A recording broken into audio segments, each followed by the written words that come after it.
My forensic wife is I love her so much. Qiu Lan was adopted by the Qiu family. She regarded the Qiu family as her adopted parents, and was grateful and hardworking. However, they were deliberately trying to sell her for a good price. They wanted to destroy her innocence and force her into a dead end. There was actually a blood feud between them. 3 years later, Qiu Lan came back strongly.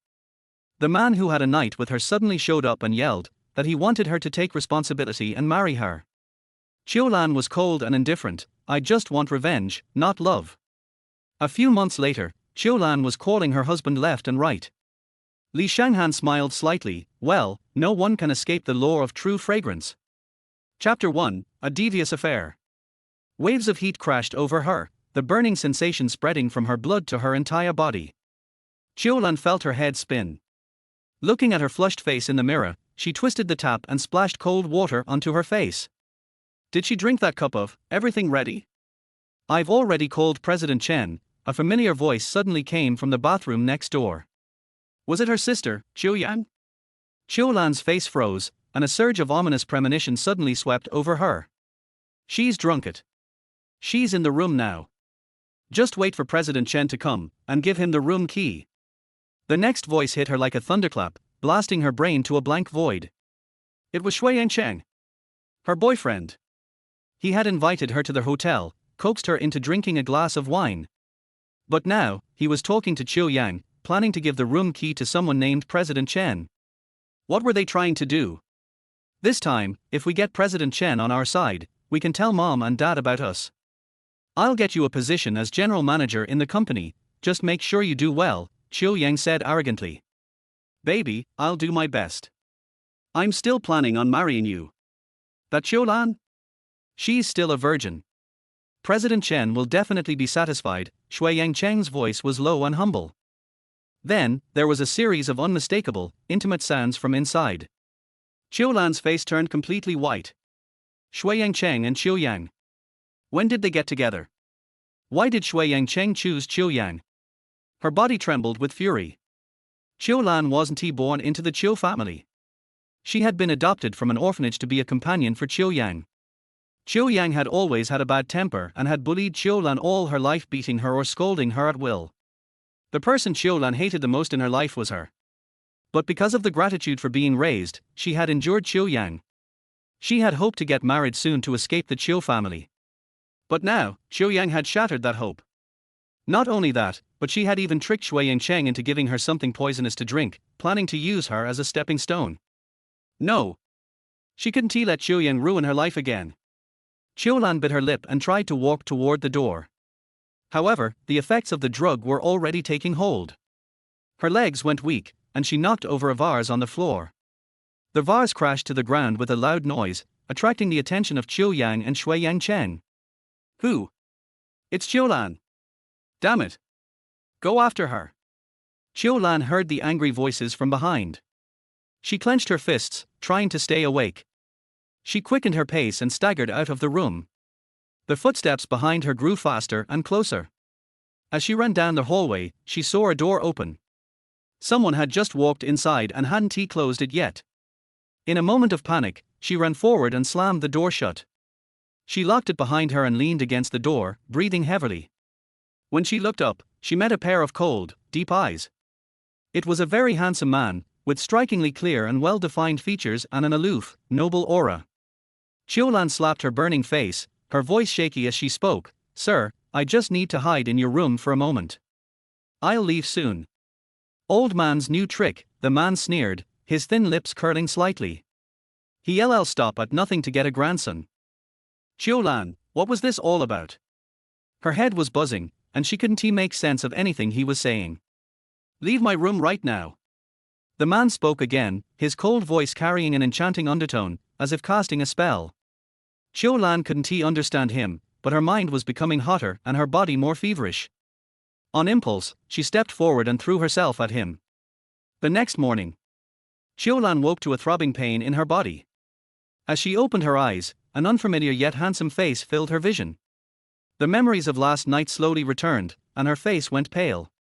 She couldn't stay in the Qiu family any longer. Even though they had raised her, she had worked like a servant for the Qiu family for all these years. It was enough. Qiu Lan crept out of bed, suppressing her anger, and returned to the Qiu family to pack her things and leave. However, as soon as she entered the door, two bodyguards grabbed her, tying her hands behind her back. Qiu Lan was stunned. She shouted, "What are you doing? What are we doing?" The elegantly made-up Qiu Yang slowly descended the stairs, smiling. "I arranged a meeting with President Chen for you, but you tried to run. I've checked the hotel's surveillance footage and information. You went into the room of Li Xiao, Li Shanghan. If you can climb into the Li family, you've really hit the jackpot." "What do you mean?" Qiu Lan gritted her teeth and asked. "What do I mean? Isn't it obvious? Mom and Dad are already at the Li family discussing your marriage. Do you think you could have spent the night there if not? A marriage alliance. It's already a done deal. We've raised you all these years, so you should repay us," Qiu Yang said with a smile, looking down at her. "I want to marry. I'll decide my own marriage. I'll pay you back the money you spent on me. Let me go." Qiu Lan shouted in resistance. "How laughable. Do you think you have a choice?" Qiu Yang sneered, waving her hand, signaling the servants to lock Qiu Lan away. Qiu Lan was locked in the attic of the villa. Qiu Lan is really pitiful. She has been bossed around by Qiu Yang all her life, and now they want to force her into a marriage. "Yeah, I heard. Qiu Lan's real family is her relatives, the Qiu family. They were business partners. They killed her parents, took over their property, and treated her poorly. What a sin. Sure, keep it down. If Madam hears, you'll be in trouble. I heard the dowry from the Li family is quite generous, and there's a big business deal attached." Qiu Lan listened to the whispers outside and clenched her fists.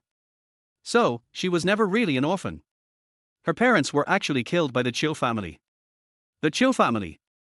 Qiu Yang. They still wanted to exploit her, using her to form a marriage alliance for profit. How despicable. How cruel. She couldn't let them succeed. She had to take revenge. That night, at the Qiu family. At 3 a.m., the security alarm suddenly went off. Miss Qiu Lan climbed out of the window and ran. "Quick, chase her. We can't let her get away. Catch her now." At the Li family. A butler-like man opened a room with a grey tone and whispered, "Young master, we've received word from the Qiu family that the bride ran away." Li Shanghan, still working, looked up from his laptop, elegantly removed his silver-rimmed glasses, and rubbed his temples. Chapter 2, You Owe Me an Explanation. A memory of Qiu Lan bursting into the room flashed through his mind. His gaze flickered, and suddenly, he became intrigued. She ran away from her wedding. Well, that's good news. Check out who this Qiu Lan is. 3 years later. At the largest hotel in City a grand banquet was underway. The air was filled with the scent of fine perfumes, and the elite gathered in droves. Among the crowd, a woman dressed in a service uniform lowered the brim of her hat, concealing her delicate and beautiful face. It was Qiu Lan. Her cold gaze swept through the crowd, landing on the main event on stage. On the stage, a woman in a pink professional suit was smiling and speaking to the guests. That woman wasn't anyone but her so-called good sister, Qiu Yang. This banquet was Qiu Yang's graduation ceremony, marking her official entry into the management team of the Qiu family business. A bright future indeed.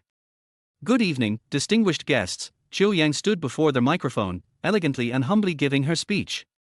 "From today onwards, I officially join the Qiu group. A video showcasing my resume will be displayed on the big screen. I hope you all can take a look, and if there is anything I lack, please don't hesitate to offer advice." As Qiu Yang spoke, Qiu Lan instinctively turned to watch the big screen, a faint and strange smile curling on her lips. She had escaped from the Qiu family 3 years ago, lying low, and after carefully preparing, she infiltrated this event. This was the moment she had been waiting for. She fiddled with the USB stick in her pocket, her expression expectant. And sure enough, the big screen began to play Qiu Yang's resume. However, Qiu Yang's face suddenly changed. The resume, which was supposed to showcase her achievements, was replaced with a series of videos and evidence videos of her bullying Qiu Lan, forcing her to eat leftovers, making her do homework, even stealing her essays. The guests below began to murmur.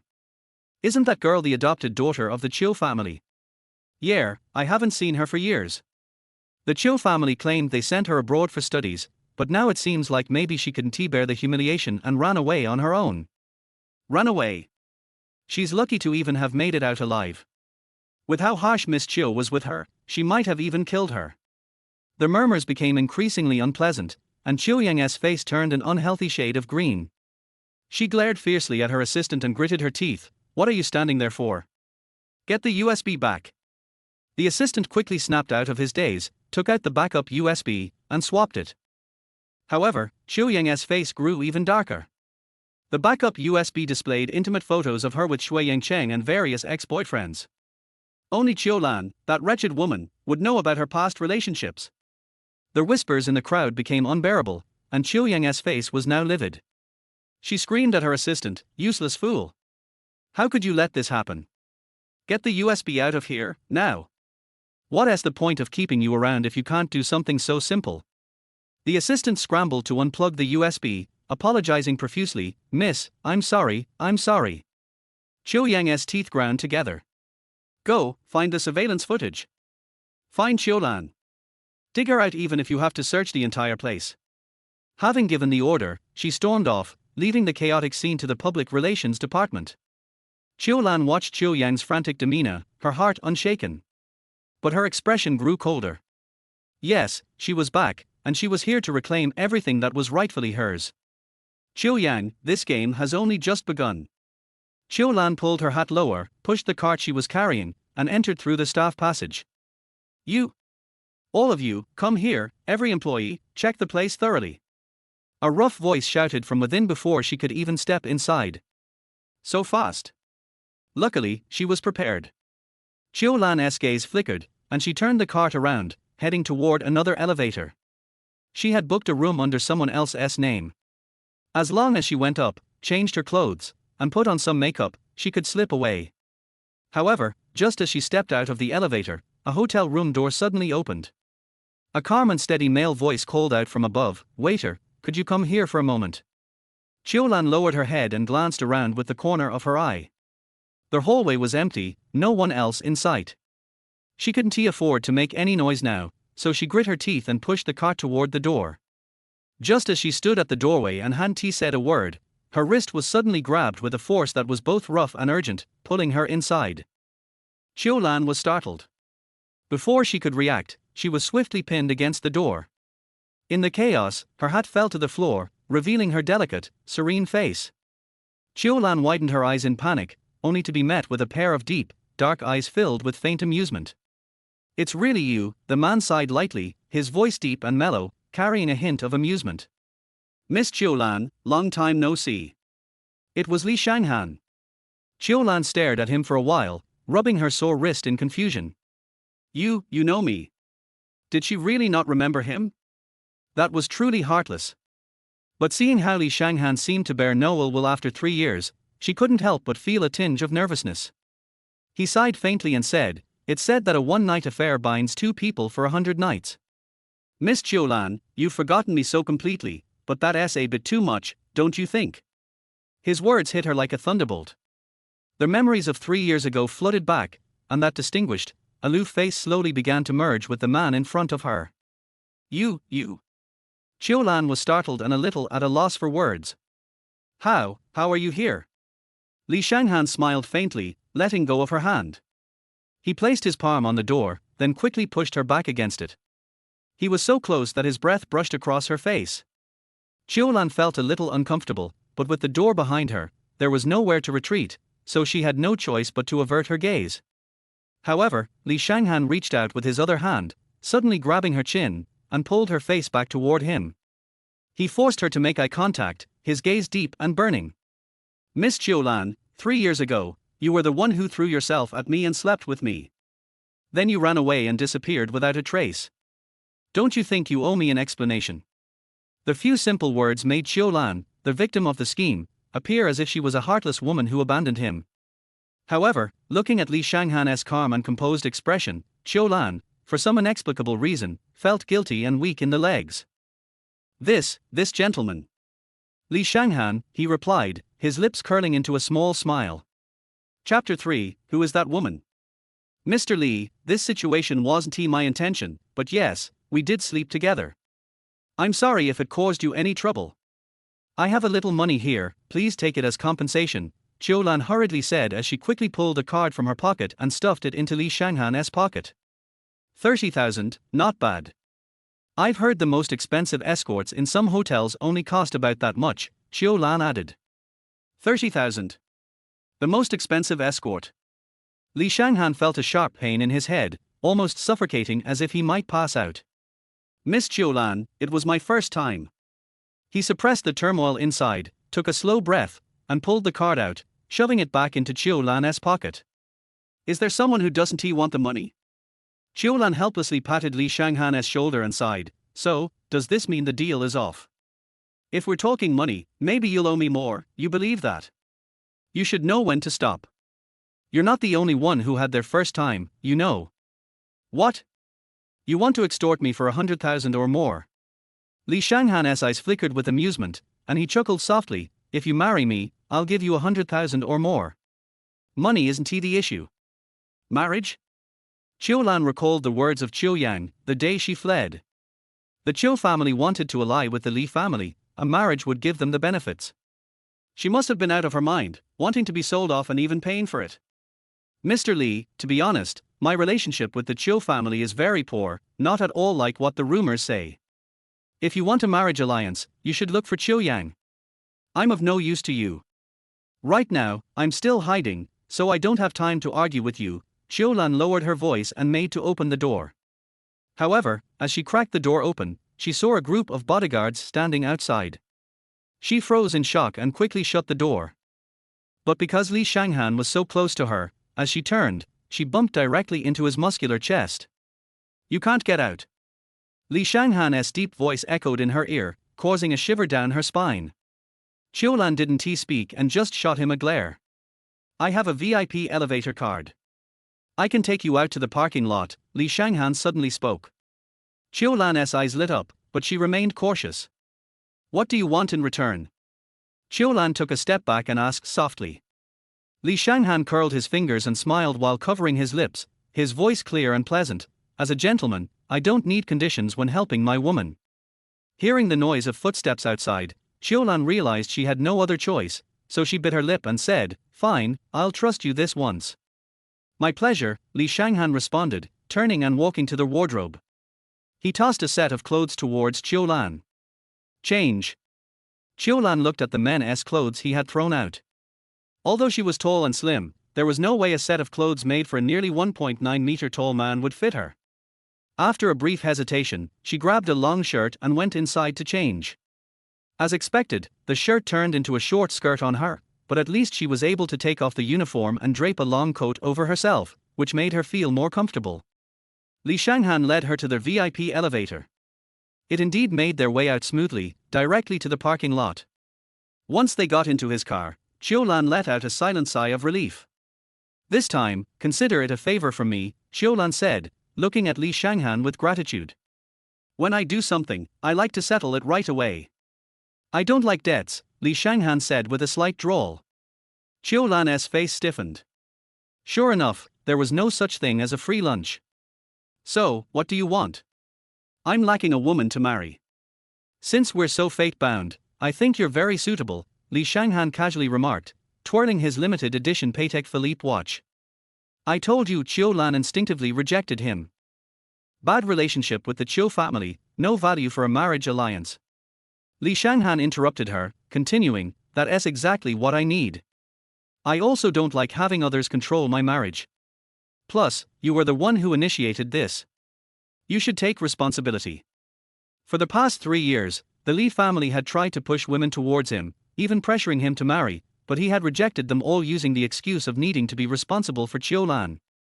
So, unless she refused to show up, once she did, the marriage was inevitable. Qiu Lan, whose words were cut off, quickly found another excuse. It's not that I don't want to take responsibility, but I have deep grudges. I haven't avenged my enemies yet, how can I think about romance or marriage? Well, it was the truth, and it sounded dignified enough. Sure enough, after hearing this, Li Shanghan's expression darkened. He was silent for a while before sighing deeply. If you don't agree to marry me, then this time, you owe me a favor. When Qiu Lan saw that he finally gave up on the marriage talk, she looked relieved and eagerly nodded. Yes. Just as she finished speaking, Li Shanghan suddenly unbuckled his seatbelt with a click, leaned over, and kissed her lips directly. Qiu Lan froze completely, and it wasn't until he released her that she realized what had just happened. I told you, I don't like debts, Li Shanghan murmured, licking his lips lightly. Qiu Lan's face turned stiff with anger and shock. She clenched her teeth and hissed, "Didn't you say a gentleman helps his woman without conditions? Shameless." Li Shanghan chuckled silently, then slowly responded, "But right now, I'm not a gentleman. I'm a rogue." Qiu Lan was so furious that she almost wanted to slap him, but remembering that she still needed his car to leave, she swallowed her anger, wiped her lips roughly, and sneered, "At least you have some self-awareness." Li Shanghan, in a good mood, started the car with a smile.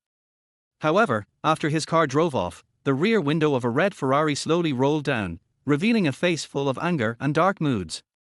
"Miss, that was young Master Li," the assistant whispered. "I'm not blind." Fu Xiaoqing gritted her teeth, her voice cold and sharp. "Go, find out who that woman is." Her perfectly manicured nails dug into her leather bag with force. The Fu family and the Li family had been trying to arrange their marriage, but Li Shanghan had always used the excuse of the missing Qiu Lan to brush them off. Now, he appeared to be deeply in love, but behind the scenes, he was with another woman. Why? Why could it be another woman, but not her, Fu Xiaoqing? She couldn't wait to find out who this seductress was. Whoever dared to take her man, she would strip her of everything. Fu Xiaoqing's face darkened, and she ordered the driver to return to the Fu family. When they reached the Fu family, an unexpected guest was waiting at the door. "Xiaoqing, you're back." The visitor looked uncomfortable. "I need to talk to you about something." Chapter 4, New Accounts and Old Grudges. The person who came was Li Shanghan's half-brother Li Feifan. Fu Xiaoqing's ugly expression eased a little, and she said stiffly, "What's the matter?" Li Feifan glanced at her, then said slowly, "Let me keep an eye on my eldest brother. He just came home and said that he was going to get married. Qiu Lan from the Qiu family is back." Here, Qiu Lan and Li Shanghan's first marriage agreement ended in failure. However, Li Shanghan still sent Qiu Lan to her residence. Qiu Lan had just returned to her temporary residence when a call came in from an unfamiliar number. She slid over to answer the call, and heard Qiu Yang's sharp and harsh roar from the other end. "Qiu Lan, you bitch. Do you think I don't know it's you?" Qiu Lan looked calm and said with a smile, "You still remember my number? Have you been afraid of my return all these years?" Qiu Yang on the other end laughed in anger and snorted, "Would I be afraid of you? Even if I stole your boyfriend and wanted to sell you for a good price, so what? What can you do to me? Do you think that you can ruin my reputation by making some videos and photos?" Qiu Lan's voice was slightly cold. "It's not just that, right? There's also the revenge for my parents and the dirty tricks you used to take away my family business. Why don't you tell me about it as well?" Qiu Yang didn't expect that she actually knew about this, but she only paused for a moment, then said nonchalantly, "You know everything. It seems that you are not as stupid as I thought." Her sarcasm immediately turned into an unstoppable command. "Since you already know everything, I won't hide it anymore. If you want to know where your damn parents are buried, come to the Qiu family right now." After Qiu Yang finished speaking, she hung up the phone. Qiu Lan listened to the busy tone coming from the other end of the phone, her face gloomy and a layer of cold hatred in her eyes. Where are her parents buried? This is indeed a condition that tempts her. After all, she came back this time to seek revenge. She was a forensic doctor, and as long as she could find the cemetery, she could even dig up the remains and diagnose the cause of her parents' death. "I just don't know whether my parents were cremated at that time. This will become important evidence to accuse the Qiu couple." Qiu Lan was silent for a moment, then turned around and put on her bag. The bag is custom made and looks ordinary, but it is actually her toolbox, which contains a complete set of anatomical knives. It is her food and can also be used for self-defense. Half an hour later, she arrived at the Qiu family. After entering the door, Qiu's father and mother, Qiu Yang, and Shui Yangcheng were all in the hall. "Good, everyone is alive." Qiu's mother was sharp-eyed and saw Qiu Lan first. She stood up suddenly, rushed to Qiu Lan, pointed at her nose and cursed, "Bitch, our Qiu family has raised you for so many years, and this is how you repay us. Not only did you run away from the marriage, but you also tarnished Yin Yin's reputation." Before Qiu Lan could speak, Qiu Yan's face flashed with impatience, and she stepped forward and said, "Okay, Mom, stop acting." She already knows about her parents. Mother Qiu didn't expect her daughter to ruin her plan. A hint of embarrassment flashed across her face. She glared at Qiu Yang and said, "How could you tell her about that?" Qiu Yang sneered, "I didn't say anything, but our sister Qiu Lan is very capable. She found it out herself." Mother Qiu snorted coldly, "What is there to investigate? Even if the emperor came, her parents would have committed suicide. If we hadn't brought her back out of kindness, even if we were guarding a mountain of gold and silver, she, a 4 or 5-year-old child, would have been eaten to pieces." Qiu Lan was impressed by Qiu's mother's shamelessness, as she actually made the argument of taking over the property by taking advantage of guardianship so righteous. She laughed in anger, and said coldly, "Okay, tell me what your conditions are." Qiu Yang glanced at her. After 3 years of not seeing her, this timid bitch has really changed a lot. If she becomes tougher, maybe it will be more fun. Record a video and post it online, saying that the pranks you played at my inauguration ceremony were all fake and were done purely out of jealousy of me. When the storm has died down, I will tell you where your parents are buried. Qiu Yang found a stool and sat down, playing with her fingernails while giving orders in a domineering tone. Qiu Lan straightened his back, glanced down at Qiu Yang, and said in a flat tone, "I don't want to." Qiu Yang had been confident at first, but she didn't expect Qiu Lan to refuse. She was so angry that her face suddenly twisted. She stood up suddenly and pointed at Qiu Lan and asked, "What did you say?" Qiu Lan looked at her with a cold gaze, fearlessly, and repeated, "I said, I don't want to." "Those are your parents, and you don't want to know where they are buried? It seems I really misjudged you. You are so cold-blooded," Qiu Yang said in disbelief.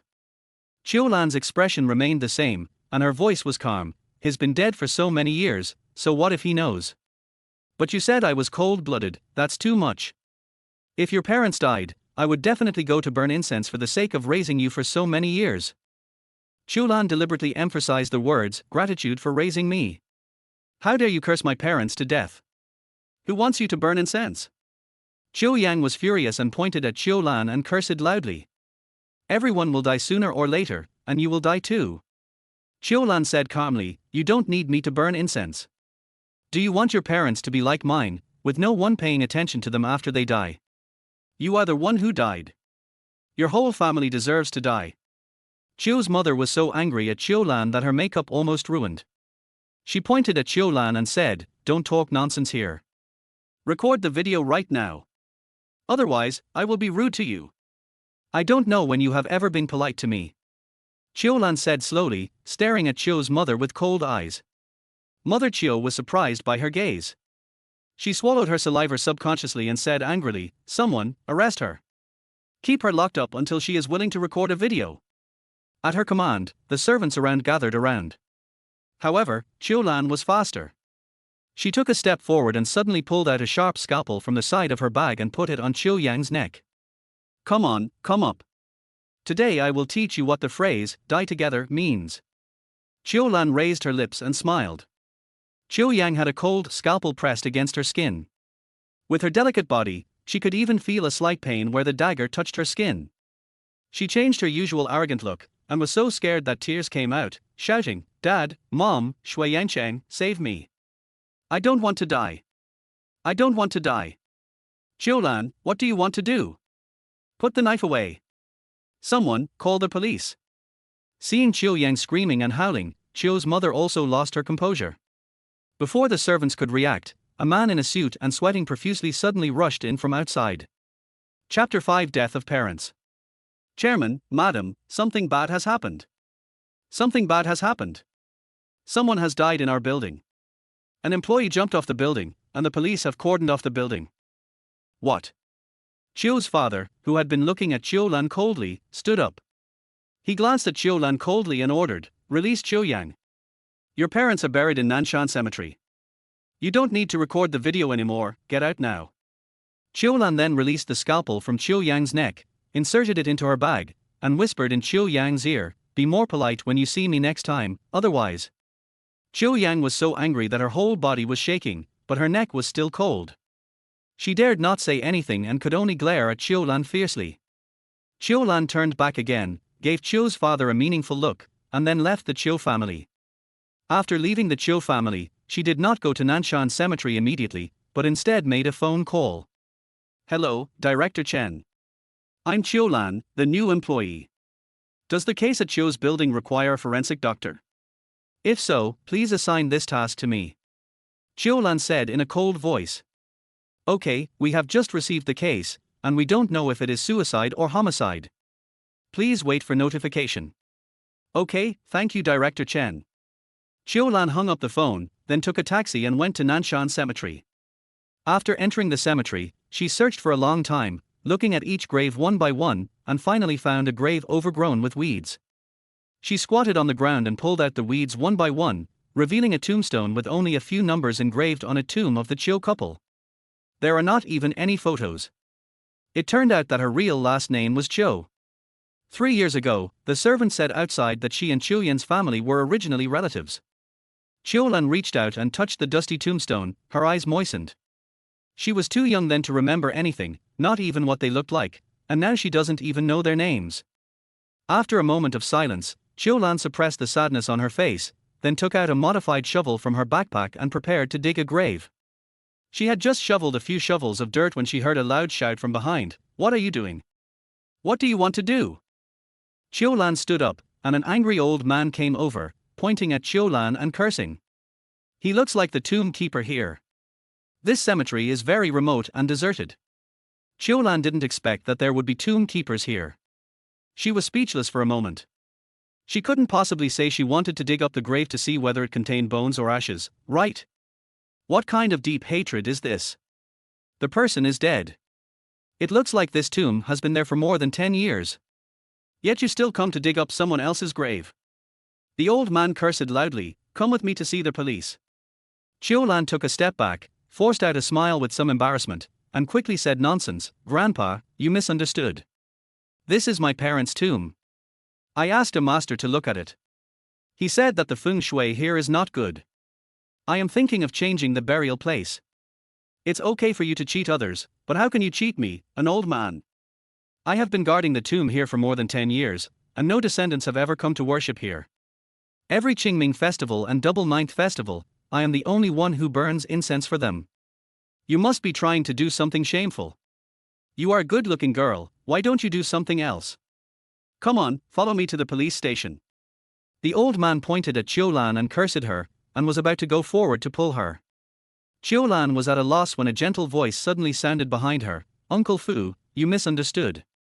She is indeed the daughter of the tomb owner. Qiu Lan turned her head towards the voice and saw Li Shanghan walking slowly towards her with a bunch of chrysanthemums in his hand. Xiao Li? Are you here to see your mother again?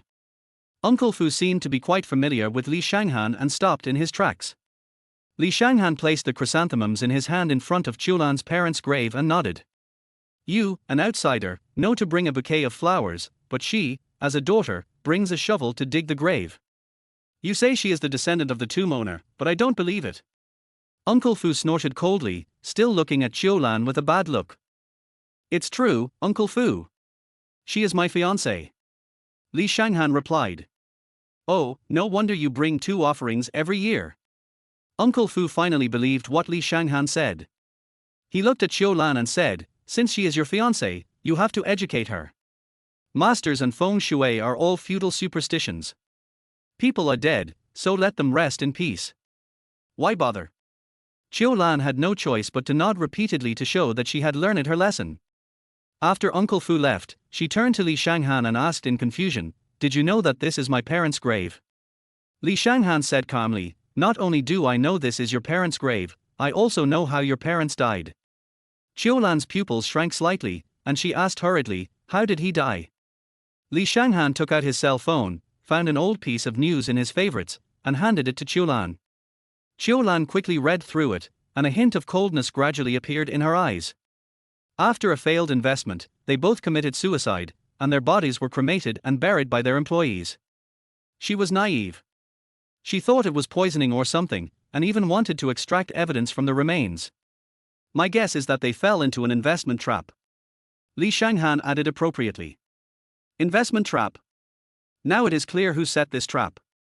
Qiu Yan's family did a perfect job, and there is no evidence to seek revenge. Qiu Lan clutched Li Shanghan's cell phone, her whole body trembling slightly with anger. Why? Why did her parents not even have their names on their tombstones after they died? And Qiu Yang's family enjoyed wealth and glory? They ate the blood-stained bread of their parents, and bullied and tortured themselves in every way? And she couldn't even find the evidence to bring them to justice. She was unwilling to accept this. She must take revenge. She must take revenge. Qiu Lan. Seeing her serious expression, Li Shanghan wanted to bring up the marriage agreement again. However, before he could finish his words, Qiu Lan's cell phone suddenly rang. She gave Li Shanghan an apologetic look, turned around and answered the phone. Dr. Qiu, the Qiu building suicide case requires an autopsy. Please rush back to the identification center as soon as possible. The voice of my boss, Director Chen, came from the other end of the line. I'll be there right away. Qiu Lan hung up the phone and said hurriedly, Mr. Li, I have something urgent to do. I'm leaving first. Without waiting for Li Shanghan to respond, Qiu Lan had already run out of the cemetery. Li Shanghan was about to catch up when his cell phone suddenly rang. It was his assistant. Mr. Li, the firm has taken on a new case and needs you to come back immediately for an interview. Assistant Xiao Yang whispered. Okay, I'll go back right away. Li Shanghan frowned and responded in a deep voice. Also, Mr. Li came here again today and said that the Fu family is urging us to get married again. What are you going to do? Xiao Yang said hesitantly. Chapter 6: A confusing case. I've said before that I am responsible for Miss Qiu Lan. I have never acknowledged Miss Fu's engagement. If he comes again, just reject him directly. Li Shanghan said in a cold voice and hung up the phone directly.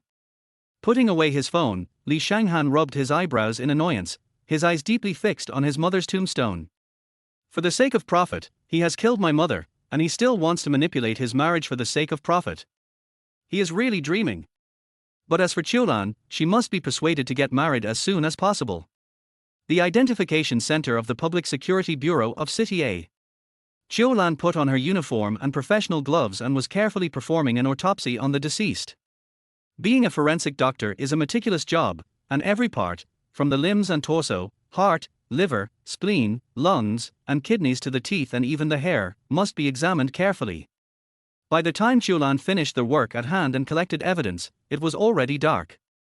She came out of the appraisal center, changed her clothes in the locker room, and immediately ran to the bathroom. She stood in front of the mirror, turned on the faucet and began to wash her hands over and over again. After rubbing the foam off her hands, Qiu Lan subconsciously raised her head to tidy up her appearance. However, through the mirror, she saw a white figure with disheveled hair, sticking out his tongue and sneering at her from behind. R. Oh. Oh. Qiu Lan was startled and screamed sharply.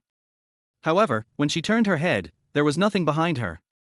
The huge bathroom was empty, with only the dripping sound of the faucet that she had not yet closed. What's going on?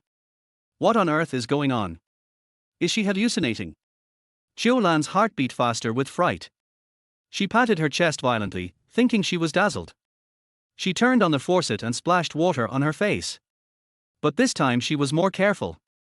While washing her face, she kept staring at the mirror with her peripheral vision. Sure enough, after a few seconds, the white figure appeared in the mirror again. This time, Qiu Lan was prepared and did not scream. Instead, she stared at the figure in the mirror and quickly analyzed it. Although the man who frightened her was fully dressed, he overlooked one thing: his shoes. The shoes on his feet were faintly visible. Qiu Lan had just seen this pair of shoes when she came back from outside, and more than once. These are the rubber shoes provided by the cleaners in the building.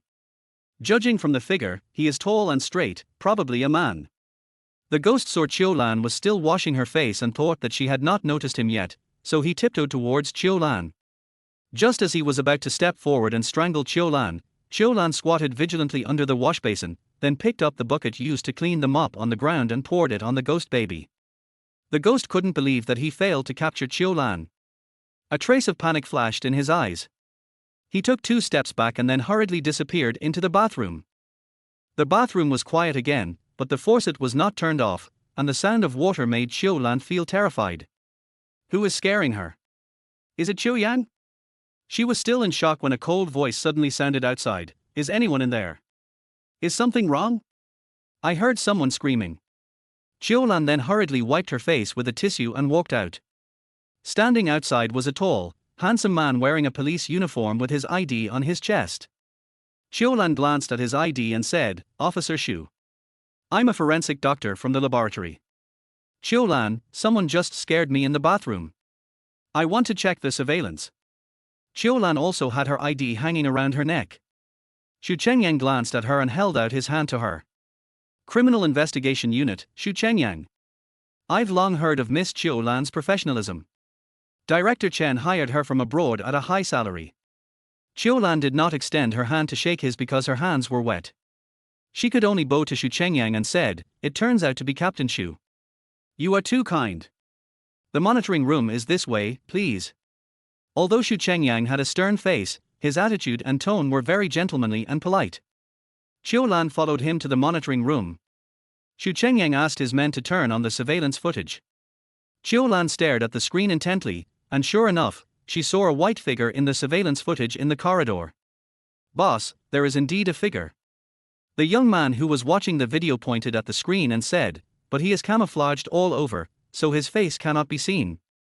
Qiu Lan stared at him for a while and said slowly, "Judging from his figure, he is over 1.75 meters tall, so he should be a man.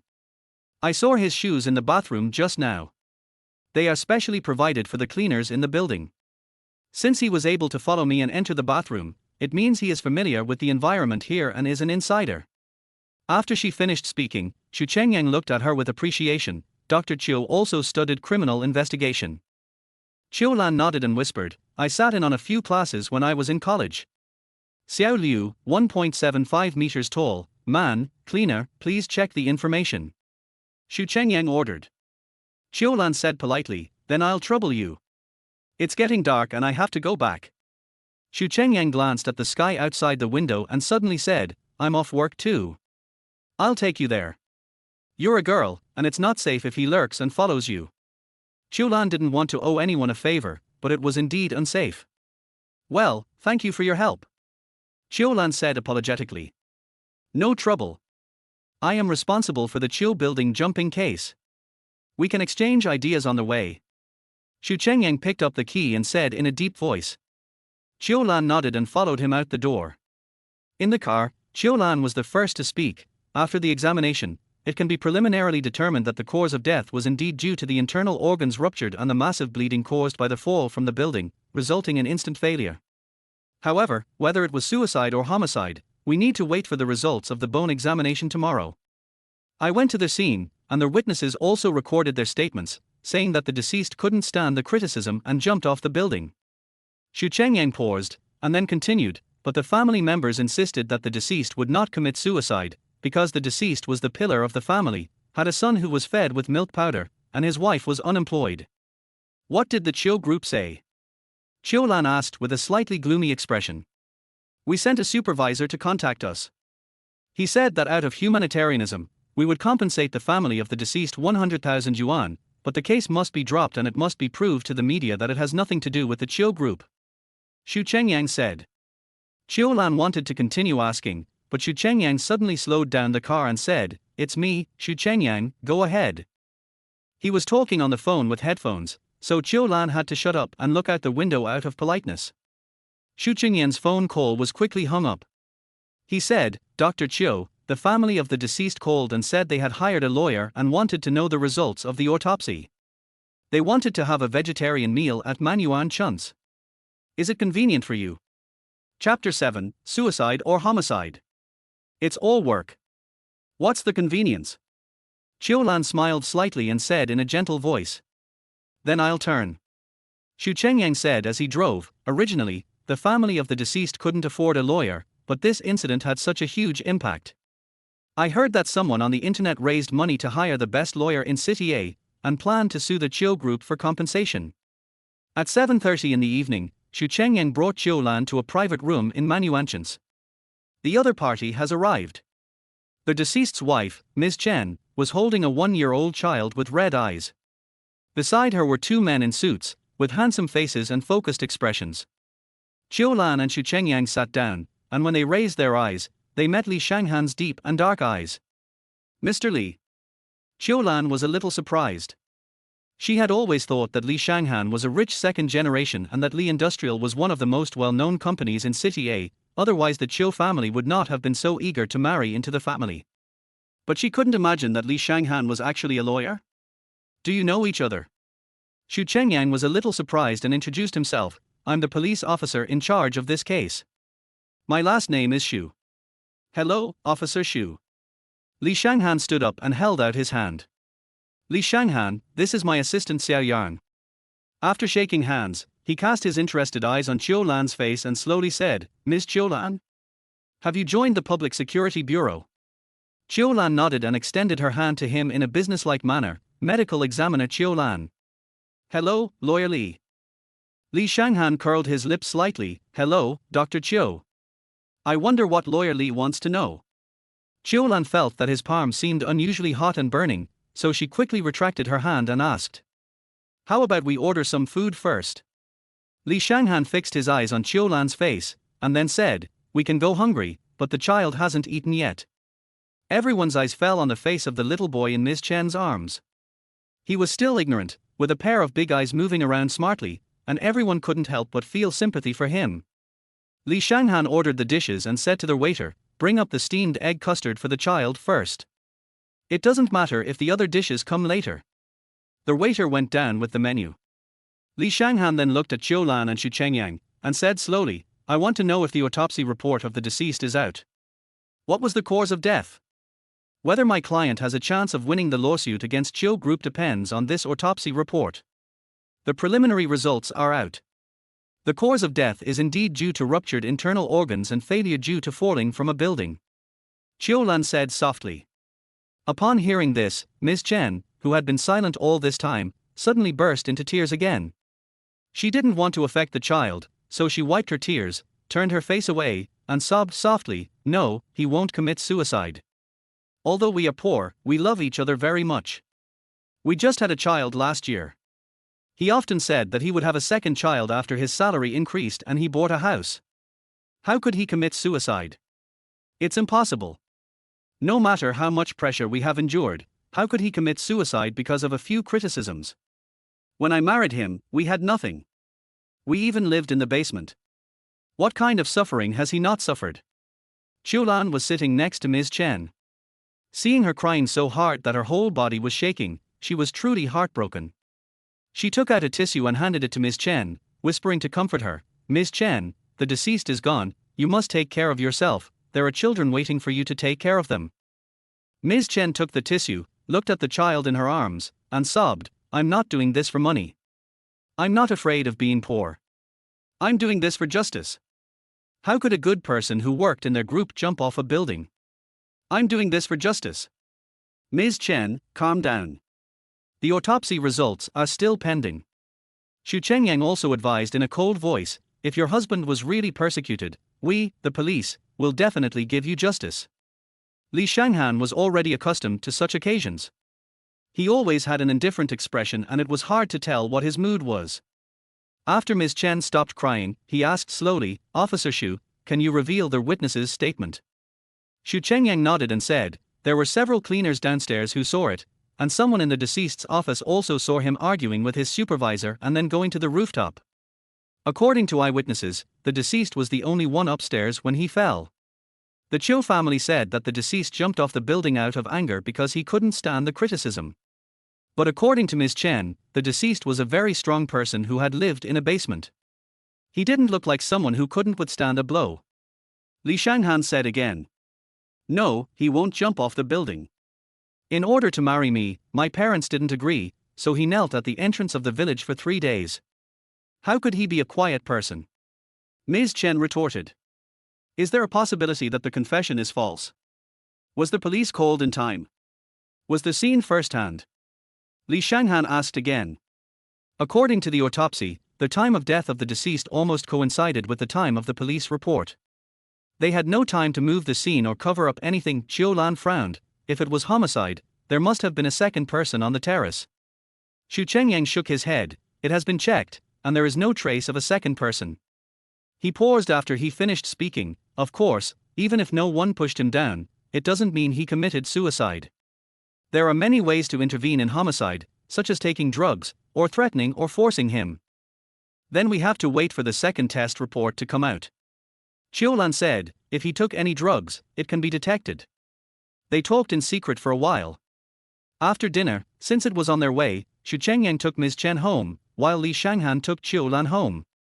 As soon as the two of them went out, they were seen by Qiu Yang, who was having dinner with Shui Yangcheng upstairs. Qiu Lan? Li Shanghan? When did they get together? Qiu Yang frowned. If that bitch Qiu Lan gets close to the Li family, no. Shui Yangcheng, stop them right away. Qiu Yang ordered calmly. Today the group became extremely busy because of the incident of one man jumping off a building. Shui Yangcheng felt very tired after dealing with batch after batch of reporters, onlookers, and police. Yang, Qiu Lan is no longer the same Qiu Lan as before. You still have a band-aid on your neck. Let's not provoke her. Shui Yangcheng advised after taking a sip of soup. What did you say? Qiu Yang couldn't believe that Shui Yangcheng, who always obeyed her, would actually reject her, and it was because of that bitch Qiu Lan. Her pupils shrank slightly, revealing an angry look. She suddenly stepped forward, raised her hand, and slapped Shui Yangcheng hard. How dare you disobey me? Who do you think you are? If I didn't want to sell Qiu Lan for a good price, would I look down on you? In my eyes, you are nothing but a dog. If you want to continue staying in Qiu's, stop her immediately. Qiu Yang ordered arrogantly.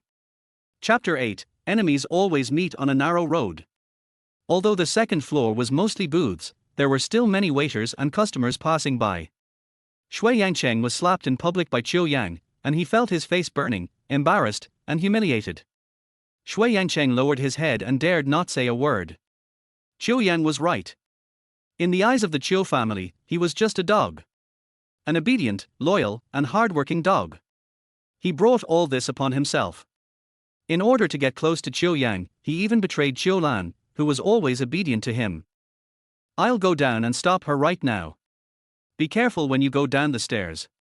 Shui Yangcheng suppressed his resentment and said with a flattering face. Qiu Yang snorted coldly, took out her black card and gave it to the waiter. Pay the bill, hurry up. Here, Qiu Lan was standing at the door waiting for Li Shanghan to go to the garage to get the car. Shui Yangcheng caught up with her, panting heavily, and called out behind her, Qiu Lan. When Qiu Lan heard their voice, she turned around subconsciously and saw Shui Yangcheng coming up. Now that his hooking up with Qiu Yang, his naturally lost his youthful student spirit. Unfortunately, all the branded clothes he's wearing only give him an absurd feeling of being a bully. Compared with Li Shanghan, a nobleman whose every move and demeanor is full of dignity, there is a world of difference. There are some circles that you can't get into just by using some tricks. Qiu Lan didn't look kind to him and asked coldly, what's the matter? He didn't even bother to call him by his name. Shui Yangcheng naturally saw the sneer in Qiu Lan's eyes. For some reason, he could tolerate the disdain and sarcasm of everyone in the Qiu family. But Qiu Lan couldn't do that. He felt extremely embarrassed. You are together with Mr. Li. Shui Yangcheng pulled his clothes awkwardly and suddenly asked. The sarcasm on Qiu Lan's face became even stronger. Do I need to report to you who I'm with? Mr. Shui, you'd better take care of yourself first. Qiu Lan said with a sneer when she saw Qiu Yang approaching from behind in high heels. There is nothing for him to take care of. Being with me, he has someone to take care of his food, clothing, housing, and transportation. At least he can work less for 100 years. How can a poor orphan like you compare to him? Qiu Yang heard Qiu Lan's words and retorted without any hesitation. Really? Then I wish you two a long and happy marriage, so that you don't go out and harm others. Qiu Lan smiled faintly and was not angry. What's your relationship with Mr. Li? Didn't you want to marry him at the beginning? And now you're throwing yourself at him. Qiu Yang stepped forward and asked aggressively. Qiu Lan smiled slightly, I just don't like to earn benefits for your family. Even if I have to pay for it, I don't want the Li family to give you any benefits. How about it? Har har har, har har har, so funny, really so funny.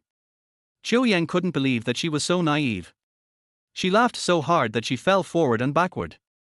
After laughing enough, Qiu Yang looked at Qiu Lan with compassion and said slowly, it's so funny. I am dying of laughter. Do you think that without the support of the Qiu group and the title of Miss Qiu, you can still marry into the Li family? Are you dreaming or dreaming? We have known each other for a long time, and I am not afraid to tell you that the Li family has been intending to form an alliance with the Fu group over the years. You are just a plaything. Qiu Lan's expression did not change at all, as cold as ever. She suddenly stepped forward, leaned close to Qiu Yang's ear, and whispered, "Really? Then why did Li Shanghan ask me to marry him again and again? Also, don't bother with my marriage. If you have time, pay more attention to your Qiu family. After all, the victim of the suicide case today was examined by me. If you use some despicable means to scare me again, don't blame me for being rude." What did you say? Qiu Yang's mind went blank for a moment, and then she suddenly remembered that Qiu Lan studied forensics in school. Her face changed drastically, and she gritted her teeth and said, "I advise you not to meddle in other people's business, otherwise I will be rude to you. Stop bragging. How does it feel to have me hold a knife against you today? When I have time, I'll ask you to try something new." Qiu Lan stared at her with cold eyes and spoke word by word. "How dare you mention this?" Qiu Yang suddenly became angry and raised her hand out of habit, ready to slap Qiu Lan in the face. Qiu Lan never let her guard down. When she saw her making a move, she quickly and accurately grabbed her wrist and then slapped her in the face. With a snap, Qiu Yan felt pain on her face and her palms went numb. Qiu Lan fiercely shook her hand away and said coldly, "I warn you for the second time, don't mess with me, otherwise it's easy to shoot yourself in the foot." Qiu Yang was held by her hand and slapped herself, feeling as if she had suffered a great humiliation. Her face was pale and blue, and she gritted her teeth and said, "Shui Yangcheng, you hold her for me. I want to fight her back. I must fight her back." "Miss, you hit yourself, and you want to hit back. Such a ridiculous request is really unheard of by me, Li. Since you like being beaten so much, why don't I do it for you?" Shui Yangcheng was about to step forward, but Li Shanghan came out from nowhere and stood beside Qiu Lan. Qiu Yan was almost so angry that she vomited blood because of Li Shanghan's words. However, the Li family was very important in City A, and no matter how stupid she was, she didn't dare to tear her face with Li Shanghan. "Mr. Li, this woman is an ungrateful person. Our family has raised her for so many years, and now she is biting us back. She even deliberately ran away from her marriage 3 years ago, hoping to create a rift between our Qiu and Li families. Mr. Li, you have to be careful." Qiu Yang swallowed her breath and said through gritted teeth, "She is ungrateful. Isn't she just taking over someone else's home?" Li Shanghan replied slowly. Qiu Yang's face turned pale and she changed the subject forcibly. "Mr. Li, you are so close to Qiu Lan, aren't you afraid that Miss Fu will be angry?" Li Shanghan said calmly, "We are both unmarried, so no matter how close we are, what does it have to do with Miss Fu? Miss Qiu Yan, do you think everyone is like you, who likes to steal other people's men?" It was a battle between two masters, and every move was deadly. Qiu Yang's mediocre skills of throwing tantrums and rolling around were like an egg hitting a stone in front of Li Shanghan's eloquence as a professional lawyer. She couldn't resist and felt embarrassed and awkward. She snorted coldly and walked away in shame. Qiu Lan gave Li Shanghan a thumbs up. "Lawyer Li is amazing. He really makes a living by talking." Li Shanghan smiled calmly. "It's a piece of cake, so Dr. Qiu, would you consider marrying me?" Qiu Lan didn't expect him to bring up marriage again. This time, she didn't refuse directly. Instead, she asked, "Lawyer Li is so anxious to get married, is it to avoid Miss Fu?" Li Shanghan said succinctly, "I just don't like having my marriage manipulated by others." Qiu Lan sighed. Marrying Li Shanghan would indeed be beneficial to her, but the title of Mrs. Li would bring her unlimited benefits. But she still had some expectations for marriage and was not willing to treat it as a transaction. "Let's talk about it later." Qiu Lan declined. Chapter 9, Secrets of the Dead. Here, Qiu Yang and Shui Yangcheng returned to Qiu's house. Qiu Yang was so angry that she smashed things all over the floor. Seeing that she was angry, Shui Yangcheng dared not say anything and could only silently sweep the debris on the ground. After venting her anger, Qiu Yang took out her cell phone and suddenly made a call. "Hello." A lazy female voice came from the other end of the phone. "Sister Xiaoqing, it's me, I'm Qiu Yan."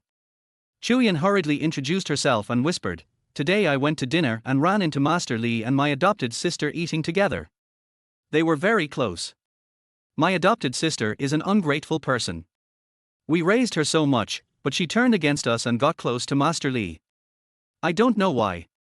Besides, didn't you always plan to marry Master Li and Sister Xiaoqing? There is a plan for marriage, but Shanghan has never responded to it publicly. Fu Xiaoqing said in a light voice. But my adopted sister has severed ties with our family. How can she, an orphan, be worthy of Master Li? I still think highly of Sister Xiaoqing. Zhou Yang said deliberately, but Master Li seems to be quite protective of her.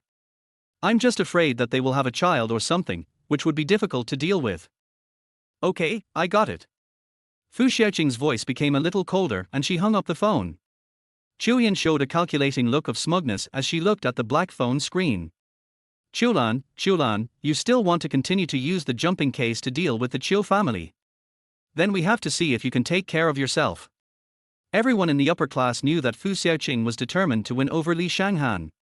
Meanwhile, Fu Xiaoqing casually threw her cell phone aside and continued to soak in the bath contentedly. Come here, how is the investigation going on with Qiu Lan's case? Miss, I found out that Qiu Lan was originally the daughter of Qiu Baishan and his wife. She founded the Qiu group with Qiu Ming and his wife. Later, Qiu Ming and his wife wanted to take over the industry and designed an investment trap for Qiu Baishan and his wife. After they committed suicide, Qiu group fell into the hands of Qiu Ming and his wife, and Qiu Lan was also adopted. However, she did not live well in the Qiu family. 3 years ago, Qiu group intended to do business with the Wang family and planned to send Qiu Lan to Wang Die's bed. Unexpectedly, she entered Li Xiao's room by mistake. Since then, Li Xiao has been obsessed with her and has always wanted to be responsible for Qiu Lan. Such a big grudge. Interesting. Fu Xiaoqing smiled slightly, her eyes cold. Even Qiu Yang, that idiot, wants to kill someone with a borrowed knife and dares to use me as a gun. Then I will follow suit. If I can add fuel to the fire in such a bloody drama, it will definitely be very, very exciting. The Qiu family and Qiu Lan will fight to the death, and I will reap the benefits. The next morning, after Qiu Lan woke up, she packed up and planned to go to the Public Security Bureau building to continue following up on the case. As soon as she went out, she saw Li Shanghan's car parked at the gate of the community. Qiu Lan was naturally flattered. After getting in the car, she apologized. Mr. Li, I didn't agree to your request. I can't help you. You don't have to be too nice to me. What happened 3 years ago was an accident. I have forgotten it a long time ago. Li Shanghan's expression remained unchanged, and he said casually, Dr. Qiu, you are overthinking. I don't have the habit of forcing others to do things against their will. I came to pick you up purely because it was convenient for me to do so, and I also want to know the results of the second test as soon as possible. This made Qiu Lan seem to be being sentimental. She felt a little embarrassed, coughed twice, and turned her head to look out the window. Without saying a word, the car quickly drove to the Public Security Bureau building. At the door, Qiu Lan ran into Xu Chengyang. Good morning, Officer Xu. Qiu Lan came forward to greet him and said, Lawyer Li wants to know the results of the second test. Can you bring him in? When Xu Chengyang saw Qiu Lan getting out of Li Shanghan's car, a hint of surprise flashed across his eyes, but his expression remained unchanged and he said in a businesslike manner, Sure, just go to the guard to register and sign a confidentiality agreement. After completing the formalities, Li Shanghan and Xu Chengyang followed Qiu Lan to the laboratory. Qiu Lan changed into her uniform, and compared to the way Li Shanghan had seen her before, she looked even cooler and more focused, and even more charming. Li Shanghan couldn't help but stare at her for a few more seconds. Qiu Lan really gave him a lot of surprises. The report came out quickly. Qiu Lan read it through and then handed it to Xu Chengyang. After reading it, Xu Chengyang's expression changed slightly. Li Shanghan is not an expert in this field, so he can only understand a little bit. He asked hurriedly, Are there any new discoveries? Qiu Lan pointed to the film and said to him, Yes, this is the bone examination report. The deceased's spinal artery is broken, and there are serious scars on various bones, and there are more than one. The deceased was severely beaten before his death. Severe assault. Li Shanghan frowned. Could this be the reason for his suicide? Xu Chengyang and Qiu Lan looked at each other and saw solemnity in each other's eyes. I think this case is definitely not as simple as a suicide. By the way, Officer Xu, have you found the person who threatened me in the toilet yesterday? Xu Chengyang shook his head. I'm sorry, I've checked, but there are no regular employees who meet the requirements. There were a few temporary workers yesterday who were taking out the trash, so they didn't register and haven't been found yet. Were you threatened yesterday? Li Shanghan's eyes dimmed as he looked at Qiu Lan. Yes, and he seemed to want to kidnap me. Fortunately, I was smart and didn't let him succeed. Qiu Lan affirmed, so I say, there must be something wrong here, it's definitely not a simple suicide by jumping off a building. Xu Chengyang nodded and said, the case needs further investigation. I will go to the deceased's home now to ask whether the deceased had revealed the beating before his death. Can I go with you?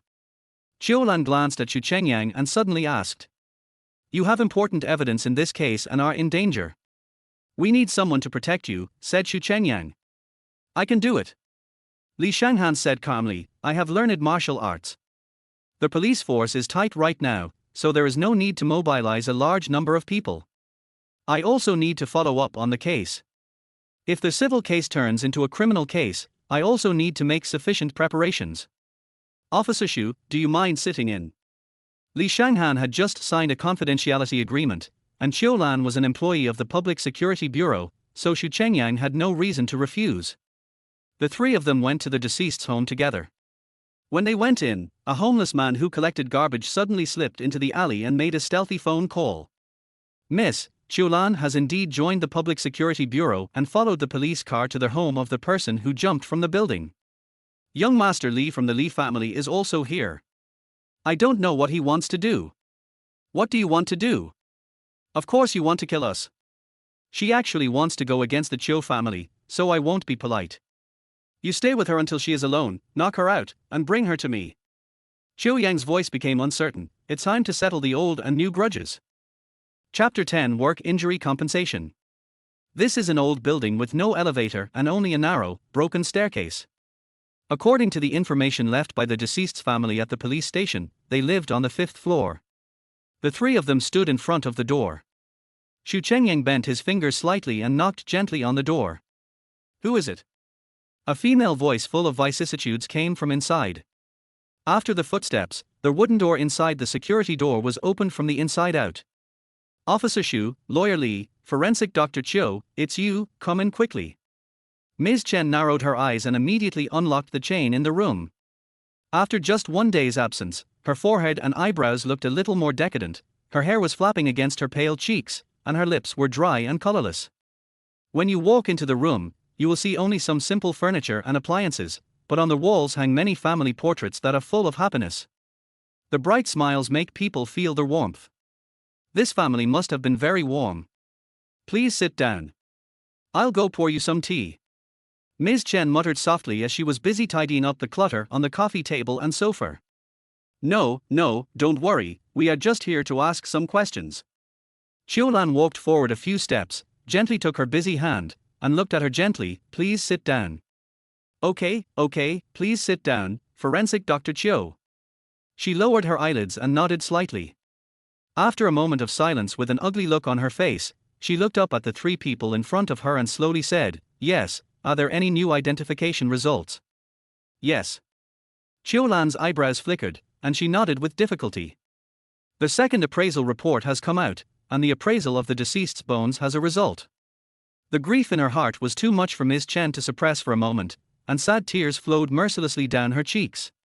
A slight sobbing sound was heard in the living room, and a young child was standing nearby, happily shaking a rustling drum in his hands, making a rustling sound, with an innocent smile on his face.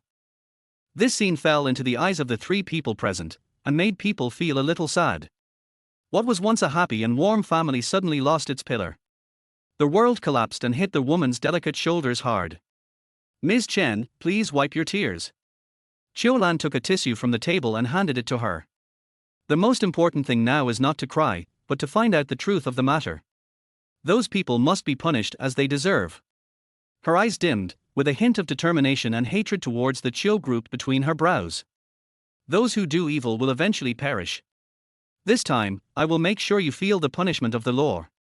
She pulled Ms. Chen to sit on the sofa, and then took out a plastic-wrapped document, second identification and diagnosis report, from her briefcase. In the latest report, we conducted a thorough investigation of his entire skeleton and fatal injuries. She frowned slightly and stated the contents of the report in a serious tone. The deceased's L1 and L2 vertebrae were fractured, causing arteries to rupture. The sharp vertebrae pierced the deceased's lungs. The impact of the external force caused his kidneys to shatter. These two factors were the cause of death. She spoke in a cold voice and turned to the next page with a stern expression. After roughly browsing one side, he said calmly, "There are different degrees of damage and friction on the deceased's leg bones, humerus, and femur. Some of them are caused by work, but some of them are." She paused, raised her eyes slightly, looked at Ms. Chen, who had already burst into tears, and sighed softly in her heart. "It should be caused by violent blows, which means he was beaten." Beating? Ms. Chen stared at the family portrait hanging in front of her in disbelief, her eyes empty and pale. "How could I be beaten for working hard? Ms. Chen, from what you said, don't you know that your husband was beaten before he died?" Li Shanghan frowned and asked coldly. "No, I don't know. I haven't heard him mention it." Ms. Chen lowered her eyes, trying to hold back the pain in her heart, her voice full of pain. "He basically never tells me about his work." "What about life? Did he say anything?" Li Shanghan glanced sideways with a stern expression. Ms. Chen thought about it for a moment, then shook her head helplessly. "No, since we had a child last year, he has been working very hard and rarely goes out to meet up with friends. No party." This means that the beating could only have occurred during working hours, at the Qiu group, or at a construction site. "Ms. Chen, do you remember anything unusual about your husband's life before he passed away?" Li Shanghan asked as he sat there taking notes seriously. "Strange?" Ms. Chen pursed her lips and wiped the tears from her eyes with her hands. Her eyes were dim. "Nothing special. It's just that in the past half-month, he said that the workload suddenly increased, and the foreman asked them to work overtime. So during that period he always came back very late, and when he came back he was injured. I asked him what happened, and he just said that he was careless at work, so he got hurt." She lowered her eyes, tightly clenched the tissue in her hand, and kept rubbing it. Suddenly, she raised her eyes flashed. "I remember. One day last week, when he came back that night, he was bloody, bleeding from his head, and had a long wound on his arm." Hearing this, Qiu Lan recalled the wounds she saw on the body of the deceased during the autopsy, and those wounds had already shown signs of healing. It turns out that this was caused at this time. "What's the reason?" "He won't refuse to tell you if he's seriously injured, right?" Qiu Lan frowned and asked anxiously. "He said that he accidentally fell down the stairs. I was afraid that he had broken his bones, so I asked him to go to the hospital for a checkup, but he didn't want to, so I gave him some medicine at home," Ms. Chen answered firmly. "He accidentally fell down the stairs, and he was working overtime." Li Shanghan thought silently for a moment, then said quietly, "If we can prove that he was injured due to work fatigue, we can apply for work injury compensation from Qiu Group. Is it okay?" Xu Chengyang asked anxiously with a light flashing in his eyes. "Absolutely." Li Shanghan nodded firmly. "According to our country's labor law, the maximum number of consecutive days a worker can work overtime is 3 days, but Ms. Chen said nearly half a month.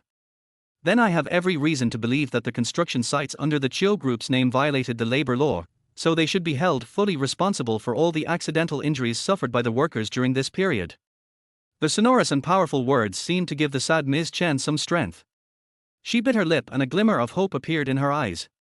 "Lawyer Li, you must help me." She knelt down in front of Li Shanghan, her voice sad. "I don't care about compensation, I just want an explanation. Why was he beaten? Why did he suffer so much before his death? Why did he die in the Qiu Group? Lawyer Li, you must help me." Chapter 11, He was beaten before his death. Facing the emotional Ms. Chen and her sudden kneeling begging, Li Shanghan was stunned. He quickly put down the things in his hands and helped her up. "Ms. Chen, don't be like this. Get up quickly.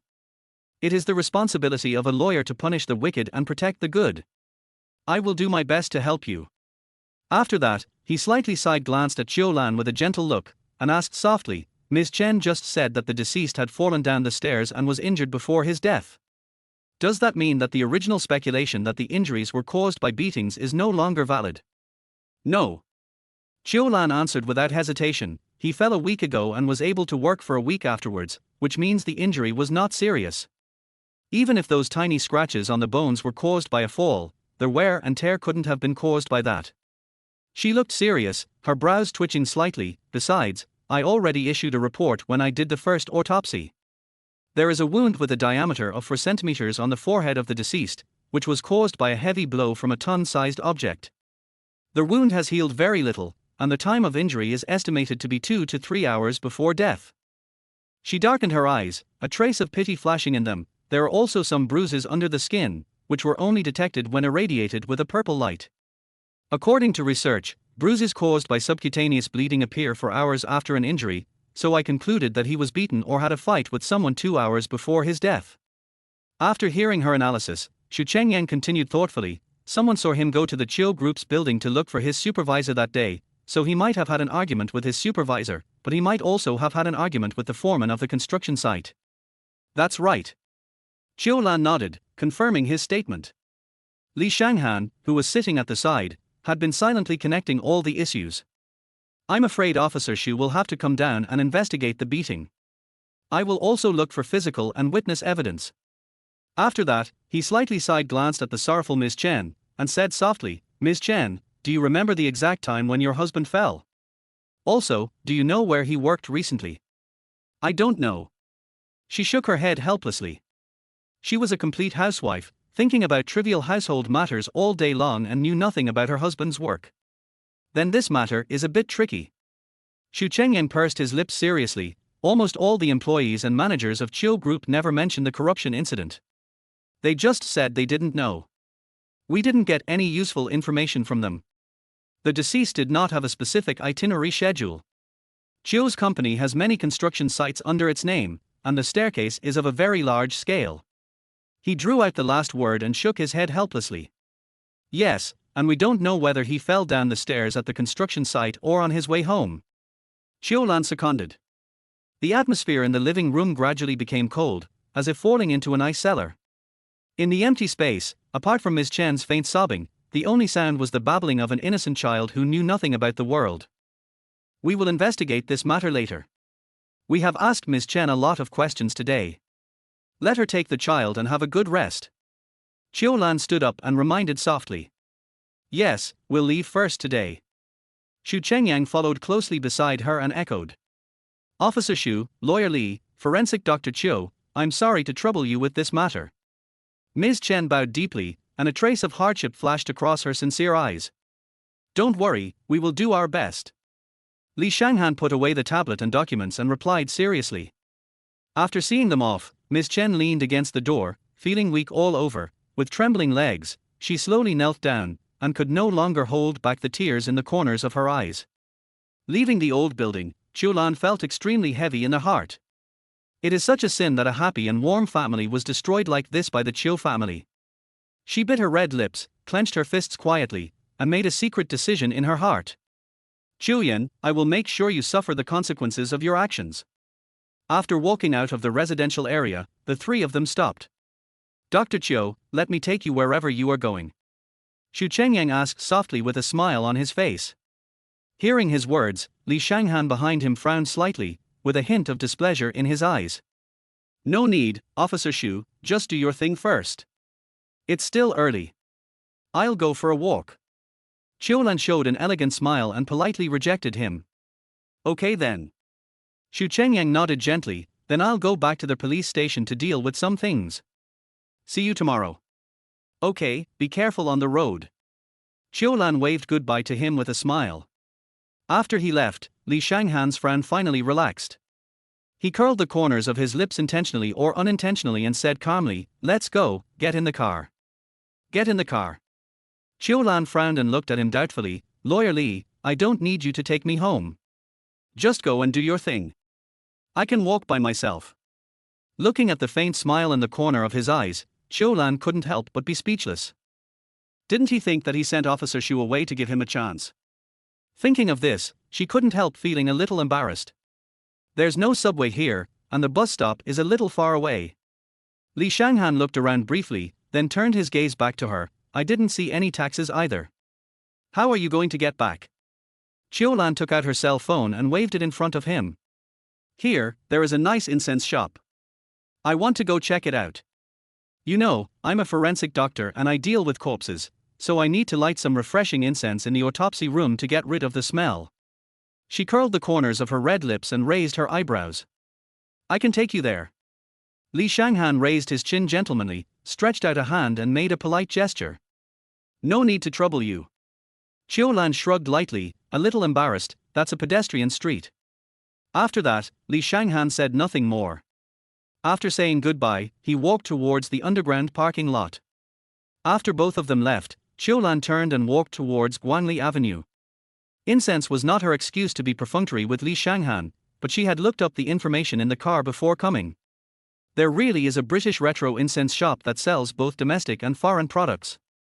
Many foreign products are sold here, and it can be said that all the flavors from all over the world can be found here.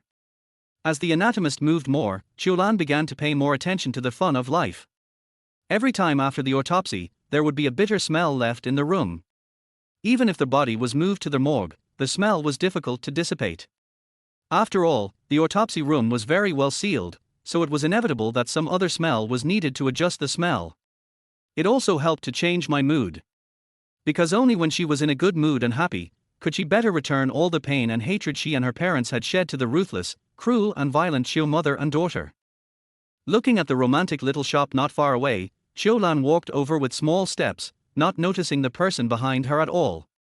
Chapter 12, Not the Same Person. Miss, she is now at Guanli Avenue. Young Master Li from the Li family and the policeman are gone. She is the only one here now. The person who spoke was the homeless man who had previously tipped off Qiu Yan. He had been waiting downstairs, and after the three people came out, he still followed Qiu Lan stealthily. When she was alone, he quietly called Qiu Yang. In the study room of the Qiu family residence, Qiu Yang was sitting in front of the computer, looking at the information of Qiu Lan, who was looking for someone to investigate. After hearing the tramp's report, she curled the corner of her lips maliciously, insidiously. Qiu Lan, you are finally in my hands. She hung up the phone with the homeless man and slid the mouse in her hand. Forensic Doctor, Public Security Bureau, Mr. Li. Humph, I won't let you succeed. Qiu Yang closed the web page, leaned back on the chair with her phone in hand, and turned the swivel chair with a sinister smile on her face. I want to see, if you are so dirty, will Master Li still be your backer? As soon as she finished speaking, she clicked the dial button with a sneer. After 2 beeps, the person on the other end picked up the phone. Miss Qiu, what's wrong? A smell of gangsterism quietly rose. 100,000, help me kidnap someone. Qiu Yang's eyes were dark, her pupils shrank, and her voice was cold. Tonight. 100,000 to kidnap a person. Miss Qiu, kidnapping is no small matter, it's against the law. The man lowered his voice and pretended to be scared, but in fact, he just wanted more, at least 200,000. We brothers risk our lives to do things for you, so naturally we should get more. Okay, I'll give you the address and information. Qiu Yang said without hesitation, Venus Hotel, room 6108, send the person to me tonight. Okay, don't worry, Miss Qiu. We will definitely take care of your problem. After hanging up the phone, she was secretly proud of herself, with her bright red lips raised high, but there was no smile in her eyes. Instead, the flame of hatred was burning fiercely. Qiu Lan, since you came back and did that to me, don't blame me for giving you a hard time tonight. After turning off the computer, she walked out of the study, went to the cloakroom and picked out a beige evening dress with a V-neck and flat shoulders. After dressing up carefully, she put on a pair of crystal high heels, drove away in her Bentley. Tonight, she and Mr. Li of Hua Group had an appointment for a drinking party to discuss the land in Tsinghua University in the southeast region. Mr. Li has always been lustful. There is no business talk where you leave alone. Qiu Yan held the steering wheel, but there was an unconcealable sinister smile on her face. I will give you to Mr. Li tonight, Qiu Lan, you must enjoy yourself. Although he is not as rich as Mr. Li, and is bald and greasy, he is a perfect match for you and you are not at a loss. In the aromatherapy shop on Guanli Avenue, Qiu Lan was enjoying the faint fragrance floating around the store, when she suddenly saw a lavender scent. With just a quick sniff, she fell in love with the smell. Help me put it together. After paying the bill, she left with the bag of wood fragrance, a look of satisfaction on her face. But just as she walked to the side of the road and was about to get on a car, a silver van came speeding and suddenly stopped in front of her. Before she could react, two yellow-haired guys wearing masks got out of the car and threw a handful of white stuff at her. The next moment, Qiu Lan felt weak all over, his eyes were dizzy, and the things in his hands fell heavily to the ground. The whole world seemed to be spinning, and finally returned to a dark chaos. At the Venus Hotel, Qiu Yang, beautifully dressed, walked into the banquet hall in high heels. "Mr. Li, long time no see." She walked towards a pot-bellied, old-looking man with an elegant and charming smile. According to Western etiquette, she kissed the man on the cheek. The man had a lewd smile on his face and hugged her waist restlessly. Qiu Yang took 2 steps back, intentionally or unintentionally, and left the man's side. "Mr. Li, I didn't expect you to get here before me. I'm so sorry. There was a traffic jam on the road." She picked up the bottle and filled the glass in front of her. "Here's how, I'll drink a glass as a punishment." As soon as she finished speaking, she drank the wine in the glass. "Okay." Mr. Li smiled wickedly, staring at Qiu Yang's flat-shouldered dress with lustful eyes. "Miss Qiu has a really good alcohol tolerance, a heroine. I love to talk business with people like you." He moved his wine glass and chair towards her and put a hand on her shoulder. "Come on, have another drink." The two men enjoyed themselves with wine and talked for a long time before they focused on the sale of land in Tsinghua University. Qiu Yang took out a contract from her bag and said with a sweet smile, "Boss Li, take a look. Is it time to sign our contract?" She twisted her body, leaned closer, and whispered in his ear, "The room upstairs is ready." "Okay, okay." When Mr. Li heard this, he immediately took out the pen from his bag, signed his name, and stamped it with the official seal. As the official seal fell, he immediately stretched out his greasy hands and put them around Qiu Yan's waist. Qiu Yang felt extremely sick at being harassed by such an old man, but when she thought about Qiu Lan's nightmare that would soon come, she felt exceptionally comfortable. "Mr. Li, let's go to the room upstairs." With a smile on her face, she led him to the elevator. The man, who was already full of lust, became even more restless under the influence of alcohol. His face flushed, and he touched her fair and tender thighs and arms in the elevator dishonestly. Mr. Li, let's talk in the room." She slapped his hand vigorously, with a fake smile on her face. "Don't worry, we're almost there, really." This is the state of the old man now. I wonder how Qiu Lan will be able to bear him later? When she thought of this, Qiu Yan raised her eyebrows inadvertently, feeling secretly happy. With a ding sound, the door of room 6108 was opened. There was no light in the room, but Qiu Yang could still vaguely see the figure of a woman sleeping on the bed. "It's done, Qiu Lan, you should enjoy it." Just as she was about to put Mr. Li on the bed, he rushed to the bathroom and started vomiting. A foul smell of alcohol came from the bathroom. Looking at this disgusting man, a trace of disgust flashed across her eyes. "But no matter how much I dislike him, I still have to coax him first." Qiu Yang glanced at the woman on the bed, then leaned over the bathroom door and whispered softly, "Mr. Li, what's wrong? Are you okay?" Suddenly, the woman's figure quickly walked behind her and hit her hard, and Qiu Yang fell to the ground. "I am no longer the same Qiu Lan as before. You're just using these tricks to attack me. It's really wishful thinking." Qiu Lan pursed her lips, her eyes sharp. She quickly dragged the unconscious Qiu Yang to the big bed in the room, then quietly hid behind the dark curtains, took out the mobile phone from her trouser pocket, and prepared to give Qiu Yang a taste of her own medicine. Chapter 13, Bumping into Each Other. After a while, the lecherous old man came out of the bathroom. He took off his coat and untied his tie, and staggered towards the big bed, murmuring excitedly, "Miss Qiu, you have a really good figure." Hearing his disgusting words, Qiu Lan couldn't help but roll her eyes, and goosebumps all over her body. She quietly opened the camera on her phone and pointed it at the bed. The old man took off all his clothes, pounced on her without saying a word, and pressed Qiu Yan under his body. After taking a few photos, Qiu Lan suppressed the discomfort in her heart, lay down on the ground, and escaped from the room full of stench. She held the cell phone tightly and walked towards the elevator holding onto the wall. She didn't want to recall the scene in the room at all, but the picture kept lingering in her mind. Fortunately, she was smart enough to escape this disaster. With a beep, the elevator reached the first floor. She walked out quickly, but bumped into someone coming in. I'm sorry, I didn't mean it." Qiu Lan bent over, her face full of apology. "Where are you going, Dr. Qiu? Why are you in such a hurry?" A deep and magnetic male voice came into her ears. This voice seems familiar. Is it Li Shanghan? She frowned and looked up awkwardly. It was indeed him. The moment she glanced at him, Qiu Lan quickly retracted her gaze. Oh, what a coincidence, Mr. Li. How come I met him when I was in such a mess? Qiu Lan raised the corner of her mouth awkwardly, her eyes avoiding. Unfortunately, I came here on purpose. There was a hint of coldness in Li Shanghan's voice. On purpose? What did he come here for? Yes, this is a hotel. She immediately understood what he meant, then took a step to the left and said softly, Is that so? Then I won't interfere with Mr. Li's night of love. A night of passion. Hearing her words, Li Shanghan's dark eyes were immediately covered with a thick layer of frost.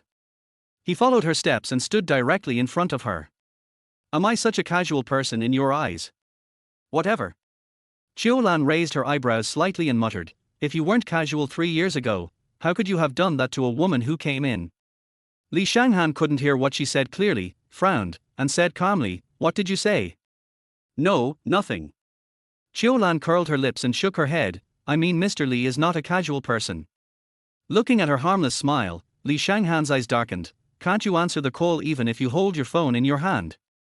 Qiu Lan clicked on the screen of her mobile phone and slid down the notification bar. 22 missed calls and 8 unread text messages. How can this be so many? There was a hint of confusion in her eyes. After clicking on the details, she saw that it was full of missed calls from Li Shanghan and Xu Chengyang, as well as text messages asking about their safety. It must be that I accidentally pressed the power button when I was put into the car just now. Just now in the room, when she took out her cell phone, it was turned off.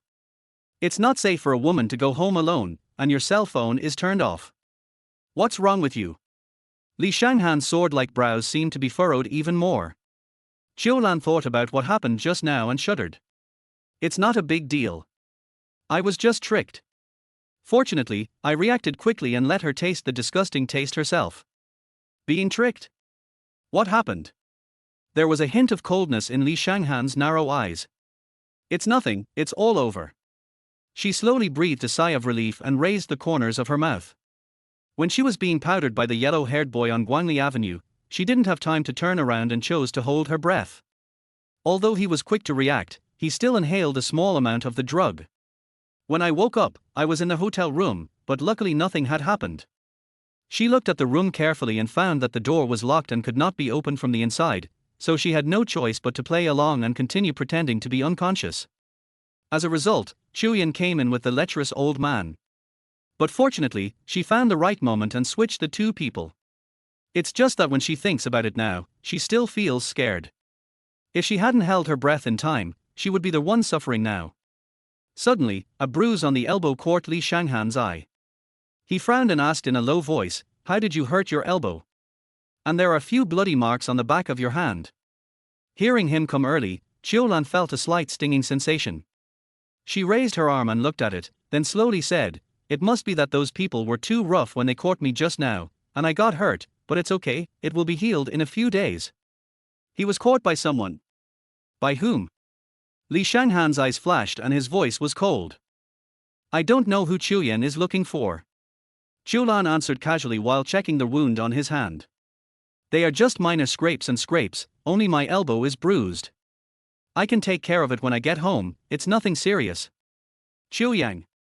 Li Shanghan muttered coldly, his brows furrowed, If she hired someone to hurt you, it would be illegal.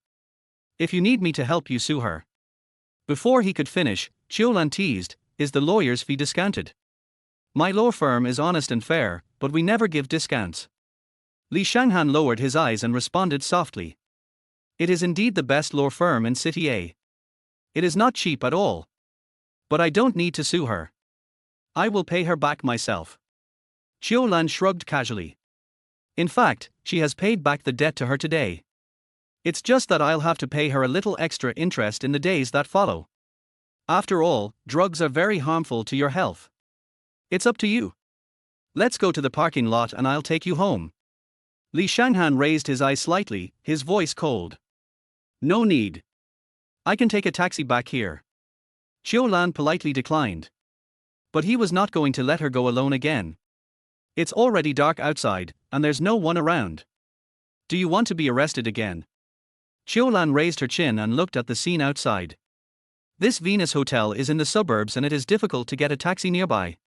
Forget it, I'll just take a ride for now. Then thank you, Mr. Li. She raised the corner of her mouth awkwardly and nodded gracefully to express her gratitude. Let's go. Li Shanghan said nothing more and turned to walk towards the underground parking lot. A black Bentley suddenly appeared in front of Qiu Lan. Li Shanghan has quite good taste. This car is grand but not serious, which is very suitable for his status. Get in the car, what are you still looking at? Li Shanghan gentlemanly opened the passenger door and called softly. Nothing, thank you. Qiu Lan gently pulled up the torn hem of her skirt and sat on it. After closing the car door, he got in the driver's seat and started the car.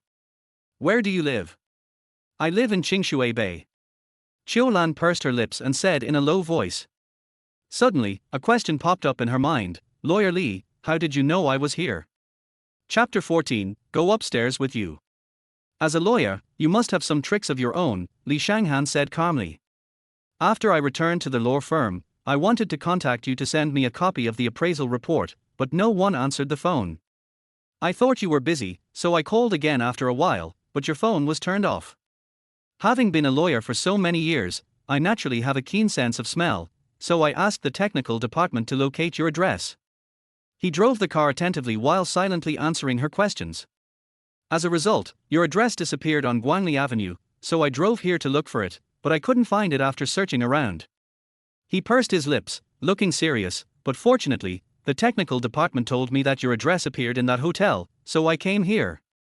He said these few words lightly, but when he felt that something was wrong, he felt anxious. He immediately put down the work in his hands and drove out. Thank you, Lawyer Li. Qiu Lan raised the corner of her mouth and revealed a faint smile, but she felt a little embarrassed in her heart. Just now at the elevator entrance of the hotel, she actually said that she would not delay his night of love.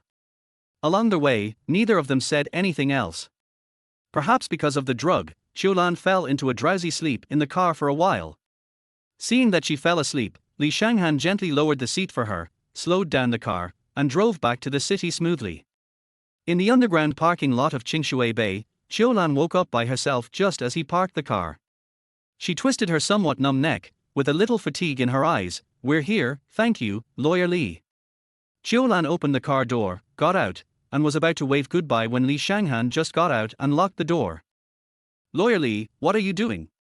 She rubbed her eyes and asked in a low voice. I'll go upstairs with you. Li Shanghan said calmly, then walked straight to the elevator. Go upstairs. Qiu Lan was standing there, but after a moment, she reacted and quickly followed. Lawyer Li, are you going to my house?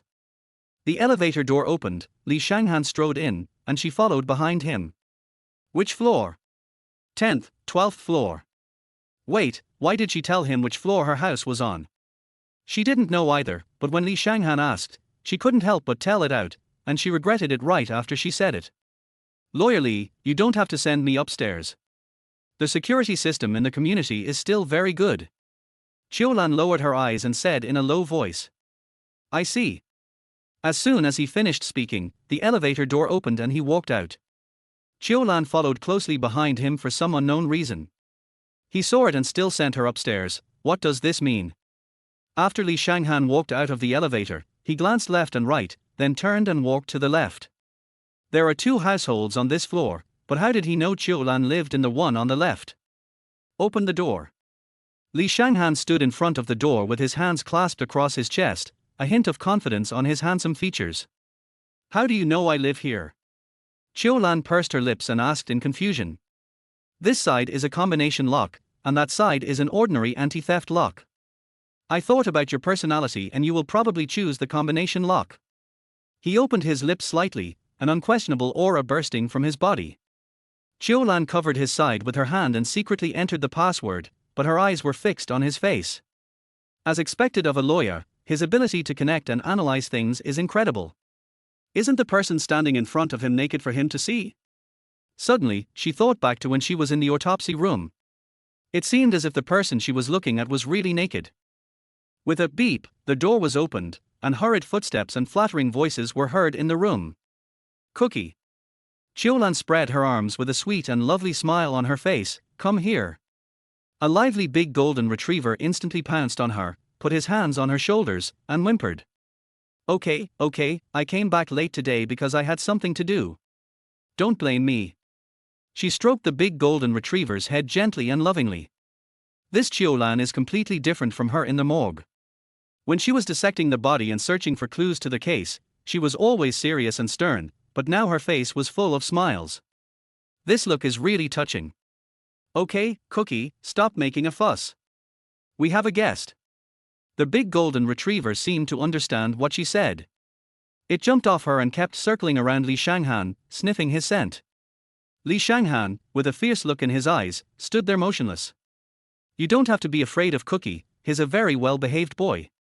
Qiu Lan covered her red lips and smiled secretly. I'm not afraid of dogs, I just have a misophobia. A hint of panic flashed across Li Shanghan's eyes, and his previous confidence and calmness disappeared without a trace. Is that so? Qiu Lan shrugged helplessly. Then come in, I'll go lock Cookie up on the balcony. After saying that, she led the big golden retriever away from Li Shanghan's feet and brought it to the balcony. He went in when he saw Cookie on the balcony and couldn't get out. The decoration inside this apartment is in a modern and simple style with beige and light colors, which is warm and comfortable. Hanging on the wall is a bamboo basket filled with white baby's breath, simple and elegant. In the corner is a cute doghouse. Li Shanghan looked around the apartment, but when his eye swept to another corner, his pupils couldn't help but dilate. In the corner, an American short-hair cat was taking a nap on the cat-climbing frame. He stood there in a daze, staring at the lazy cat. Don't worry, Biscuit is very lazy and won't rub against you. Just sit down. Qiu Lan looked at him and reminded him softly. Hearing her words, Li Shanghan breathed a sigh of relief. His misophobia is quite serious. If cats and dogs touch his clothes, the clothes will have to be thrown away without being washed. I don't know if it's a psychological effect, but I can't wear it anyway, otherwise my body will feel itchy and numb and extremely uncomfortable. Qiu Lan closed the room, filled a bowl of dog food and cat food, and settled the little ones in the house. After washing her hands, she sat on the sofa beside her and looked up and down at the person in front of her. Lawyer Li, thank you very much for today. It's just that it's late now, and it seems inconvenient for the two of us to be in the same room. Dr. Qiu, are you ordering me to leave? Li Shanghan glanced sideways and stared at her meaningfully. No, it's just that it's too late today and everyone needs to rest. Qiu Lan waved her hand awkwardly, denying his statement. But I was secretly nervous. Where is the medicine box at home? He stood up, looked around the living room, and asked softly. Medical kit. After hearing his words, Qiu Lan finally understood what he meant.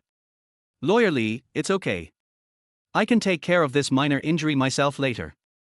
She said softly with a faint smile on her face. It's hard to treat an elbow injury by yourself.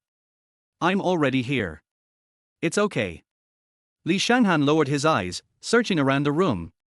Chapter 15, Revenge is the priority. It's in the third cabinet on the right.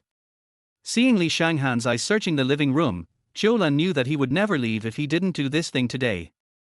After taking out the medicine box, he walked over to her side, but did not open it immediately. Instead, he groped his way to the kitchen. After a rustling sound, Li Shanghan came out holding a white plastic bag.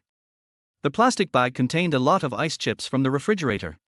He also thoughtfully found a small piece of clean towel and wrapped it tightly outside. Here, apply it to the bruise on your elbow to reduce the swelling. There was a hint of tenderness in that cold voice. Qiu Lan took the ice pack and gently placed it on the wound. The cold and stinging sensation made her frown in pain. It will be a little painful, but it's good for the bruises, just bear with it. Li Shanghan whispered with his thin lips, while his hands were carefully searching in the medicine box. Hearing what he said, Qiu Lan always felt that something was wrong. She is a forensic doctor, a top student who graduated from the medical school with a major in forensic medicine. She knows much more about these things than he does. Why is he the one who has to admonish her? It seemed that Li Shanghan himself did not understand this problem and his hands were still busy.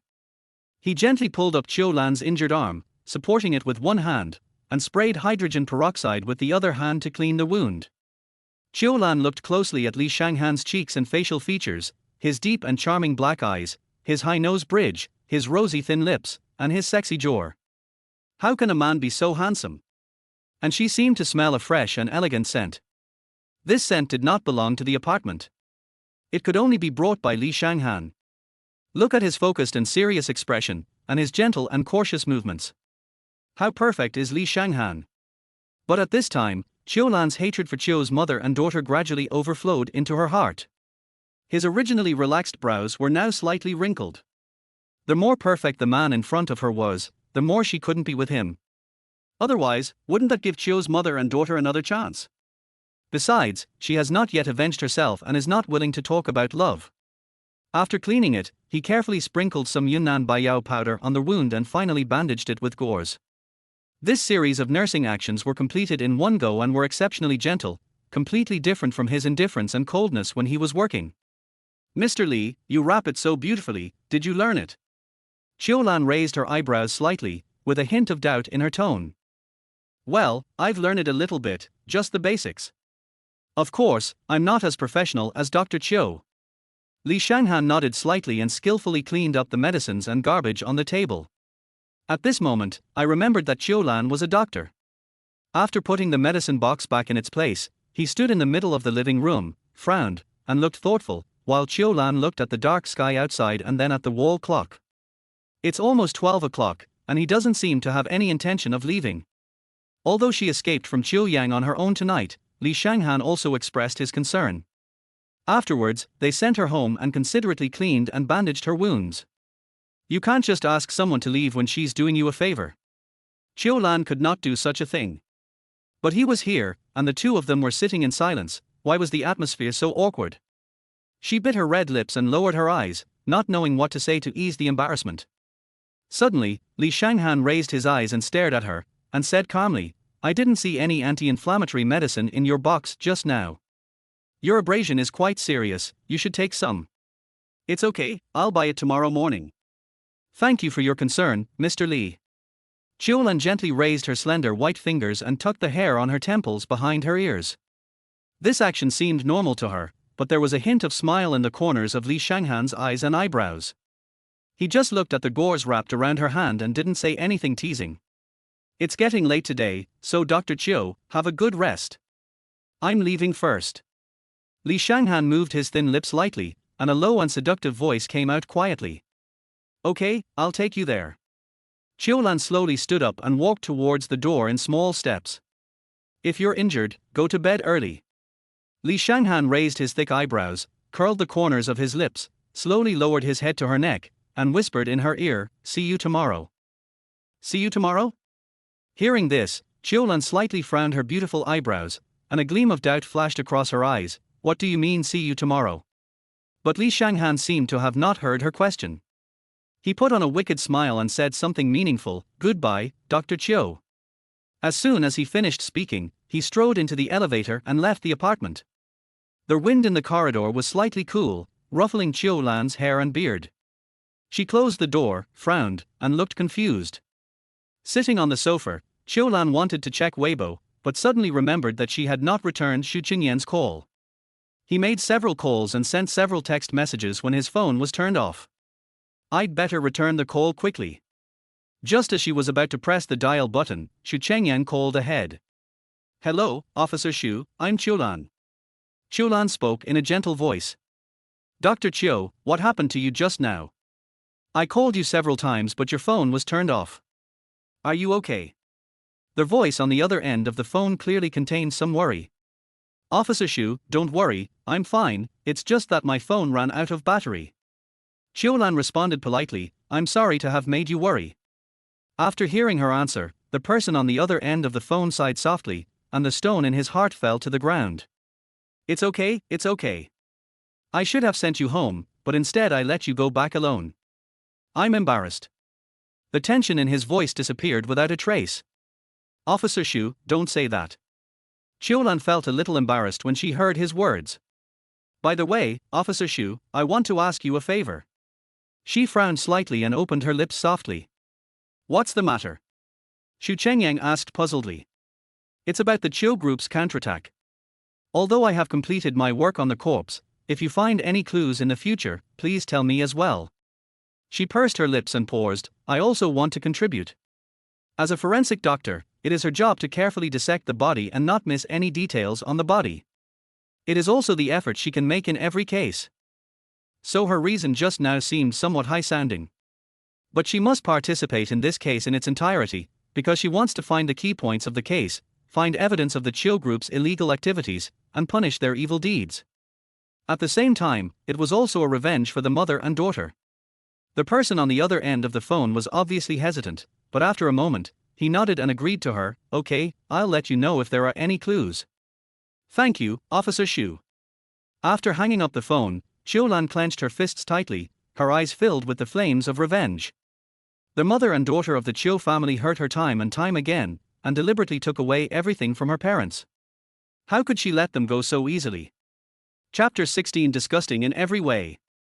At 7 o'clock in the morning, the sun was still slowly rising from the horizon, and Qiu Yang had already slowly opened her eyes because of the stabbing pain behind her head.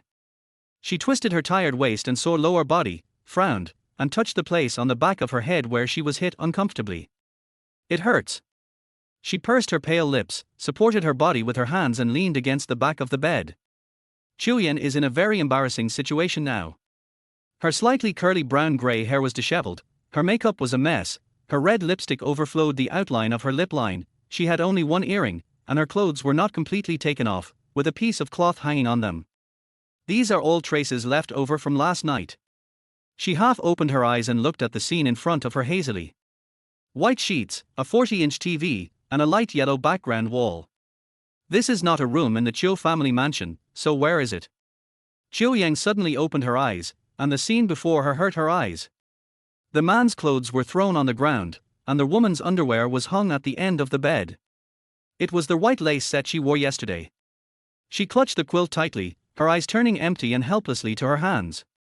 The fat, bloated man was still fast asleep. What's going on? What's going on? The desperate silence gradually infected Qiu Yan's pupils. We can't stay here any longer, we have to leave quickly. Last night's dress had been completely torn to pieces, so she could only find a bathrobe to put on. But at this moment, the old man behind her was awakened by her movement. He strode over, put his arms around her waist, and whispered in her ear, Miss Qiu, you served me very well last night. His touch and the harsh sound made Qiu Yang feel extremely disgusted. She really wanted to kick the old man's thing in pieces. But she couldn't. The contract has been signed, and cooperation in the future is inevitable. I have already sacrificed my life last night, so why should I offend him here? Mr. Li, are you awake? I have something to do, I'll leave first. Qiu Yang said, gritting her teeth with her back to him. But the old guy didn't restrain himself at all and kept groping her body randomly. Qiu Yang couldn't stay here for a moment. She quickly fastened her bathrobe, pushed him away, covered her mouth and ran out of the room. Standing in the corridor, she leaned against the wall uncomfortably, her eyes full of despair. How could it be? How could it be with this old man? Wasn't Qiu Lan in his bed? Before she had time to think about it, she was forced to flee by the strange looks from the tenants and waiters in the corridor. In the Qiu family mansion, in Qiu Yang's bathroom, she rubbed every inch of her skin with disgust. Looking at the light rouge area, she really wanted to cut off this piece of flesh. Although she had had many boyfriends before and this was not her first time, she still felt sick at the thought of being touched by such a greasy and bloated old man. Qiu Lan, Qiu Lan. While wiping her body, she muttered Qiu Lan's name angrily, her eyes full of hatred and resentment. It was clearly her who was the woman in the bed last night. Why? She frowned and tried hard to recall what happened last night. I woke the old guy upstairs, and then the guy was vomiting in the bathroom, and I was leaning against the door frame, and then, it seemed like something hit me on the back of the head. And then I knew nothing. Qiu Lan, it's that woman Qiu Lan. Qiu Yang was so angry that she threw away the bath flower in her hand and clenched it into a fist. Qiu Lan, I will never let you go. At the same time, in the apartment in Qingshui Bay, Qiu Lan was lazily curled up in the quilt, enjoying the comfort and warmth. But at this pleasant moment, the doorbell of the apartment door rang.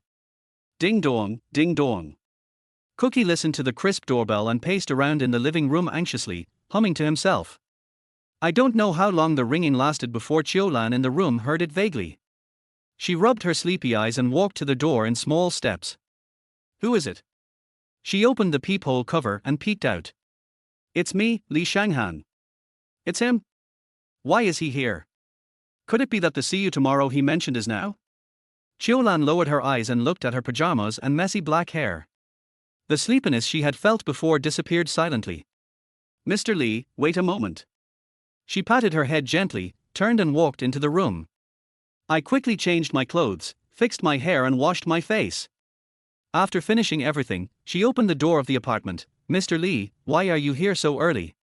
I was passing by and bought some anti-inflammatory drugs and brought them here. Li Shanghan strode into the apartment and placed the two large bags in his hands in the living room. Cookie sniffed curiously, circling around him. Cookie, go back to your nest. Qiu Lan remembered that he said he had misophonia, so she patted Cookie's butt and called softly. The big golden retriever seemed to understand what she said. It hummed, turned its head and walked into the nest, lay down gently, and looked at them aggrievedly. Mr. Li, actually, you don't have to buy medicine for me. I will go downstairs by myself later. Qiu Lan raised her eyebrows slightly and said in a low voice. She didn't believe he was just passing by, but she didn't say he did it on purpose. Hearing her words, Li Shanghan raised his eyes slightly, looked at her light home clothes, and the tiredness in her eyes and eyebrows, and curled his lips slightly. I'm just buying medicine for my own woman. Your own woman? It was just one night of sleep, and it was unintentional, without any feelings at all, so why is she now claiming that she is his woman? Qiu Lan pursed her lips, her expression a little stiff. Suddenly, steaming white porridge and meat-flavored buns appeared in front of her. You should have breakfast before taking the anti-inflammatory medicine. Li Shanghan pushed everything in front of her, then got up to get the medicine box. While Qiu Lan was eating breakfast, he checked her wounds and changed the dressings. Are you going to rest at home today? Li Shanghan asked casually. No, this injury is nothing. There are no cases in the police station today. I plan to go to the construction site and look for clues. Qiu Lan frowned. She is not going to sit still at home, so she has to find clues as soon as possible. If Qiu Yan is not taught a lesson, how will she know that Qiu Lan is no longer the same person? Suddenly, she remembered the evidence she had caught on Qiu Yang in the hotel room yesterday. Qiu Lan hurriedly put down what she was holding, ran into the room, found her cell phone on the bedside, and opened it to take a look. Although the light in the room was dim, Qiu Yan's face was clearly visible. Looking at the large-scale photos in her hand, Qiu Lan secretly curled the corners of her mouth. If these photos were shown to Qiu Yang and Shui Yangcheng, I wonder how ugly her face would be. When she thought of this, a faint smile appeared on her brows. Chapter 17 Sneaking into the construction site. Back on the sofa, Li Shanghan had already taken out the tablet from his bag. He had anticipated early in the morning that Qiu Lan would investigate the Qiu Group's case today. After all, how could she let go of this opportunity easily? So he went back last night and prepared some information. He marked all the construction sites under the name of Qiu Group on the map and divided them into several areas. 8 projects are under construction, and these construction sites are scattered outside the Third Ring Road. They are so far apart. Where should we start investigating? Qiu Lan supported her chin with one hand, with a hint of doubt in her slightly frowned brows. It's definitely impossible to complete the investigation in one day.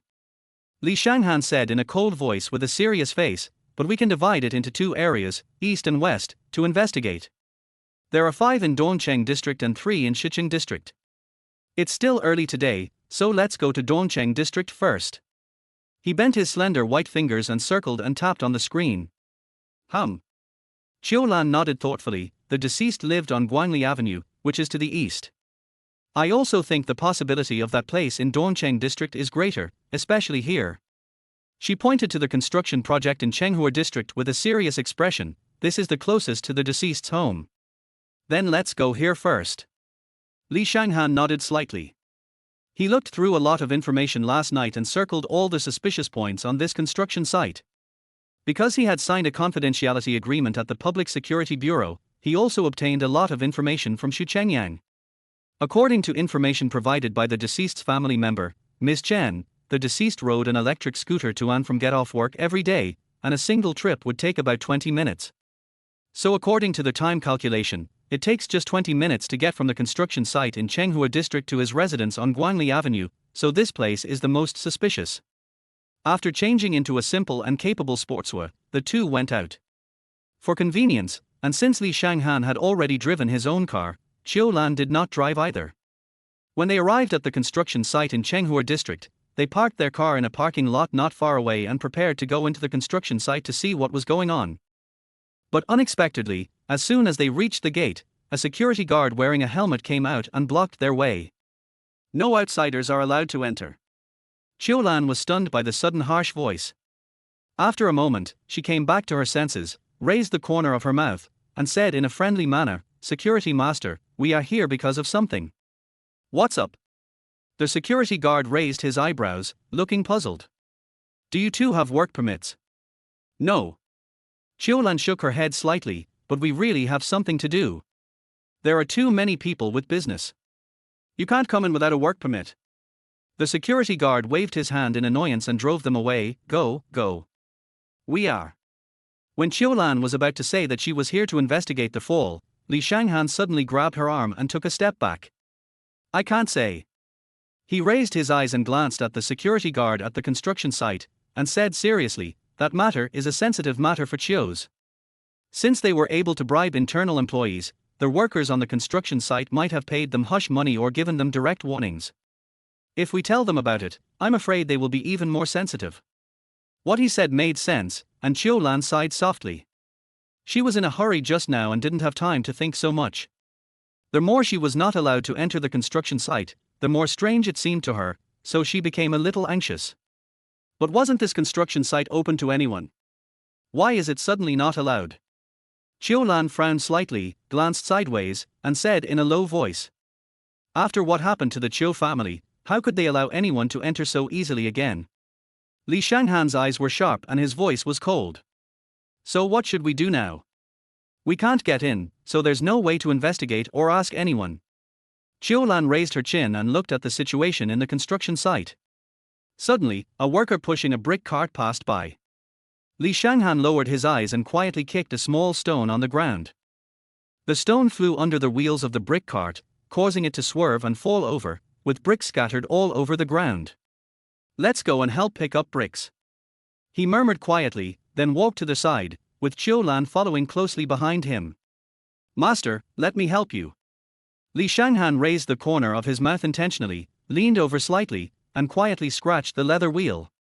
This small action was not seen by the brick pusher, but it was completely seen by Qiu Lan, and she immediately understood what he meant. The lawyer is really extraordinary. He will do anything to investigate clues. As she was thinking, she also walked forward and pretended to help pick up the bricks. No, I can do it myself." The worker straightened the brick cart with all his strength, and when he was about to let go and bend down, the cart fell to the ground again. "What's going on today?" He frowned, feeling a little irritated. "Why do you keep falling?" He examined it carefully and saw the crack and a small stone underneath. "What bad luck." The brick pusher pushed the stone away with his foot. Even the wheels of the car could be scratched by this thing. It's okay. Li Shanghan raised the corner of his mouth falsely, "Put some bricks in the car, and I'll help you carry the rest, let's go."